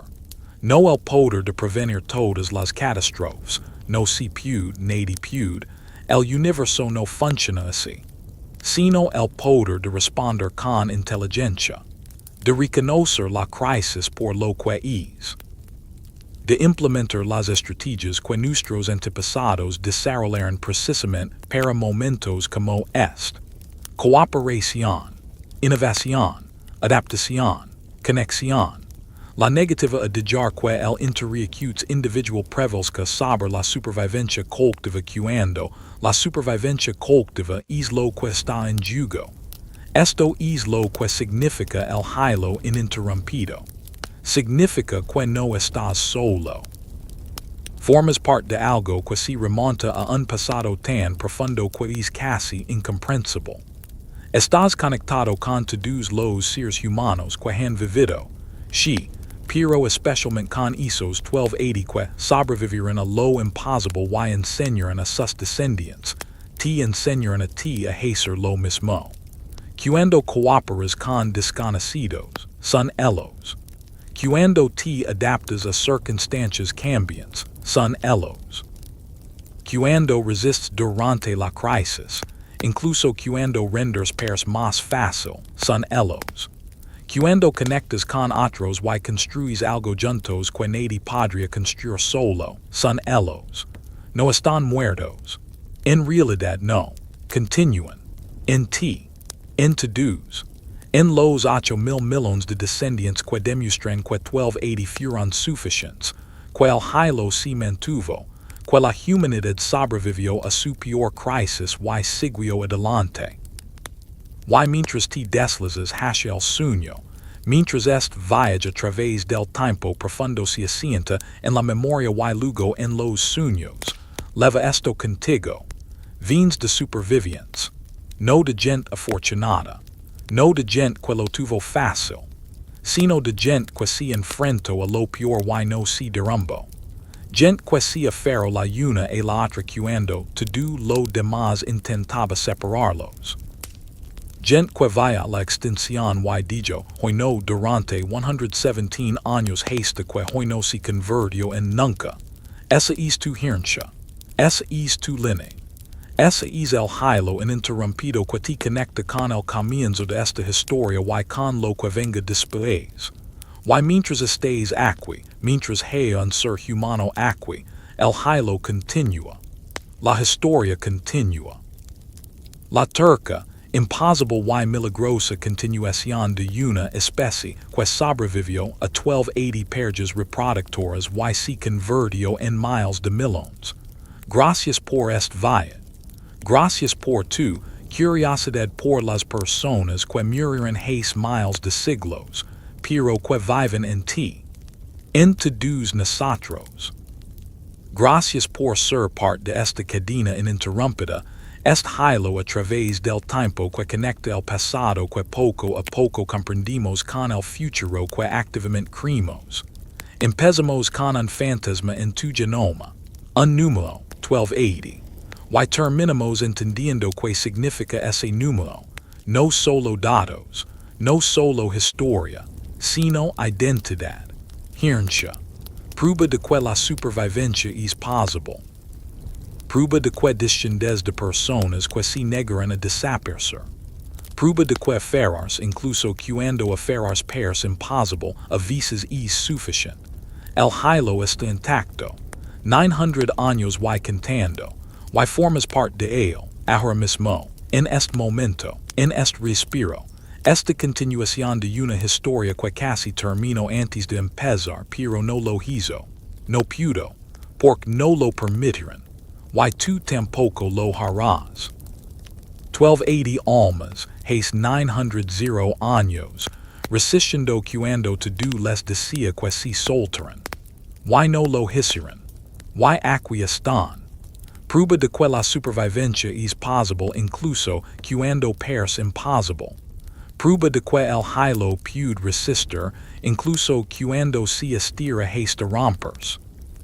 Prueba de que a veces, aunque parezca imposible, apenas sobrevivir es lo mismo que ganar, solo que en una escala de tiempo tan larga que las vidas individuales no pueden comprenderla, pero la especie, de alguna manera, sí. Si todavía estás escuchando, gracias. Si ya te quedas dormido, perfecto también. Precisamente para eso es esto. La historia continúa, y si que estés despierto para verla o soñándola en algo completamente distinto. Los hechos permanecen. La herencia permanece.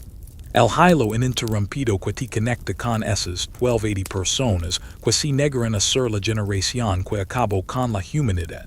Eso también permite, entretejido en ti tan profundamente que el sueño no lo toca, no puede tocarlo, nunca lo tocará porque está escrito en cada célula, cada instinto y cada momento de conexión que sentirás con otro ser humano. Cierra los ojos si on no lo has hecho. Deja que el peso del tiempo profundo te cubra como una manta. 900 años. Intenta sentirlo. No como un número, no como una abstracción, sino como generations. Como vidas. Como personas que despertaran, comeran, trabajaran, amaran, se preocuparan y dormiran. Igual que tú estás a punto de dormir. Solo que lo hicieran en un mundo que se esforzaba por borrarlos y sobrevivirían de todos modos porque sobrevivir era la única opción que se permitirían considerar. Es su respuesta. Es lo que sucede cuando 1280 personas resisten durante 117 años y luego sus descendientes resisten durante 813 años más. Es la continuación de la historia más improbable de la evolución humana. La historia del cuello de Botella. La historia de la extinción rechazada. La historia de la cooperación y la adaptación, y la obstinada insistencia en que el mañana importa lo suficiente como para luchar por él, incluso cuando el hoy es desesperado. Respira lentamente. Inhala y exhala. La misma respiración que mantuvo vivos a tus antepasados durante eras glaciales, sequías, ataques de depredadores, enfermedades, caos climático y cualquier otro desafío que 900 años de evolución planetaria pudieran presentar a la humanidad en evolución. No hay nada especial en respirar. Todos lo hacen. Pero tú lo haces porque ellos lo hicieron. Por cada respiración que tomaran, cada decisión de seguir respirando un día más, finalmente te condujo a ti. A este momento, a esta respiración, los misterios persisten, hablamos de ello. Que causó el cuello de Botella, exactamente donde sobrevivirían. Que creen, si es que la creencia era siquiera una categoría de pensamiento que habían desarrollado. Como sonaba su idioma. Que historias contaban alrededor de fagadas que se extinguieron hace 900 años y no dejaron rastro, salvo los descendientes que heredaron la costumbre de reuniones, compartir historias y encontrar significado en la conexión. Esos misterios no son problemas, son invitations. Invitations a la curiosidad, a la imaginación. A reconocer que el pasado es a la vez cognoscible y incognoscible, tanto revelado por la ciencia como oculto por el tiempo. Y eso tripas. Es reconfortante reconocer que algunas cosas siguen siendo misteriosas no porque hayamos fracasado, sino porque el misterio es el estado natural de las cosas que sucedieron hace casi un millón de años y solo dejaron sombras, ecos y susurros genéticos. Deja que tu mente divague, si la permite, si la anima a divagar, has aprendido lo que hay que aprender. 1280 parejas reproductoras, 117 años al borde de la extinción. La recuperación comenzó hace 813 años. La cooperación como estrategia de supervivencia. La flexibilidad cognitiva como ventaja evolutiva. El hilo ininterrumpido que los conecta contigo. La herencia escrita en tus genes. Tu psicología y tu capacidad de conexión. Ahora lo sabes. Puedes estar tranquilo. Imaginenlos una vez más. No en detalle, en sentimiento, en atmósfera, pequeños grupos dispersos por la antigua África o donde quiera que estuvieran los refugios, haciendo fogatas, talando piedras, criando hijos, enseñando a sobrevivir y resistiendo. Aferendos unos a otros. Aferendos a la posibilidad del mañana. Aferendos a través de 117 años de presión que debería haberlos aplastado, pero no lo hizo por de alguna manera, imposiblemente, eran lo suficientemente fuertes no en cuerpo, sino en conexión, no en poder individual, sino en la negativa colectiva renders. Ellos también habrían dormido, cada noche, agitados por la supervivencia del día, confortados por el fuego y la presencia de su gente, preocupados, probablemente, por el mañana, por el agua, la comida, los depredadores y todas las amenazas constantes que definen sus vidas, pero durmiendo de todos modos, porque hay que dormir, porque descansar también y sobrevivir, porque el mañana requiere energía, y la energía requiere descanso, y el descanso requiere confianza en que tu gente velará mientras estés vulnerable. Ahora duamos o casi, y nadie vigila los depredadores porque no los necesitas. El mundo en el que vives es diferente, más seguro en muchos sentidos, más complejo en otros, pero el acto de dormir es el mismo. La confianza necesaria para liberar la conciencia y sumergirse en los sueños es la misma. Es ancestral. Esa también es la herencia del cuello de Botella, la capacidad de confiar lo suficiente para descansar. 900 años es mucho tiempo. Lo suficiente como para que quienes sobrevivieren al cuello de Botella no te reconocieran como humano si te vieran. Tu mundo les resultaría incomprensible. Tu tecnología como magia. Tus ciudades, máquinas y la enorme cantidad de humanos, 8,000 millones, superan cualquier comprensión que sus matemáticas pudieran tener, incluso si tuvieran matemáticas como las que tú entiendes. Pero reconocerían algo. Te verían cooperando con otros y lo reconocerían. Te verían adaptando a circunstancias cambiantes y lo reconocerían. Te verían conectando con tu gente, quinquiera que sí, y también lo reconocerían. Te verían perseverando ante las dificultades, cualquiera que son las dificultades que definen tu vida, y sabrían que perseverar es lo que los humanos hacen, lo que los humanos siempre han hecho. Lo que los humanos deben hacer para seguir siendo humanos. El hilo es ininterrumpido, tú y somos todos, y el hilo continúa hacia futuros impredecibles, levados por descendientes que nunca conoceremos y que se enfrentarán a desafíos inimaginables. Sobrevivirán o no, y si lo hacen, transmitirán la misma herencia que tú levas. La misma negativa a desaparecer.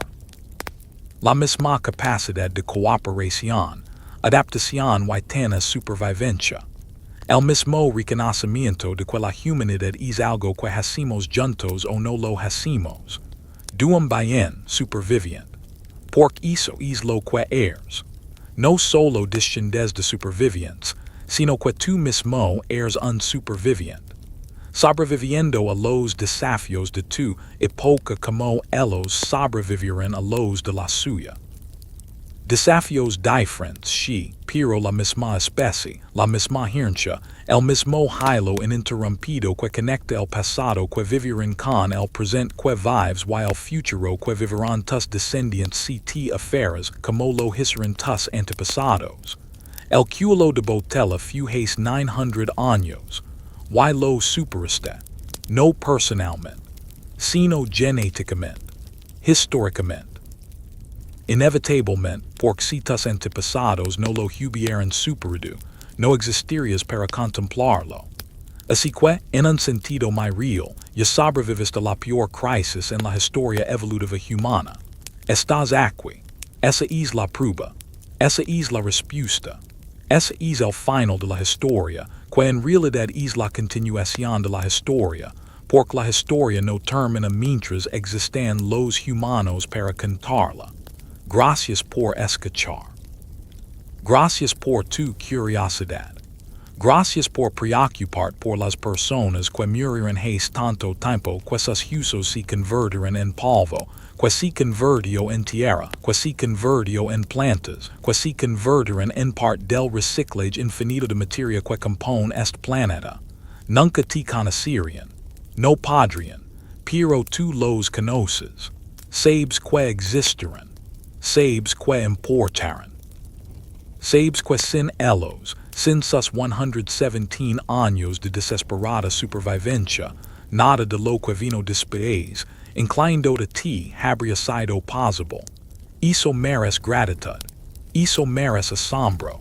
Eso merece llevarlo contigo al dormir, a los sueños y a lo que traiga el mañana. Descendes de personas que se aferran, que se negaron a soltar, que sobrevivieron a lo insoportable porque sobrevivir era la única opción que se permitieron considerar. Y eso es suficiente. Eso es todo. Esa es la historia. El cuello de Botella. Los 1280. Los 117 años de silencio que no fueron realmente silencio, sino una supervivencia tan desesperada que casi no dejó rastro, salvo descendientes. Descendientes que se convirtieron en miles, luego en millones, luego en miles de millones.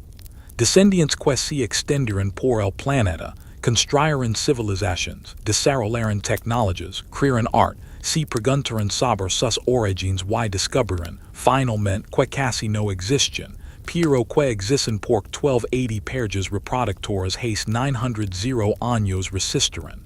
Duum ahora. Descansa. Sueña o no. La historia continúa, seas consciente de ello o no.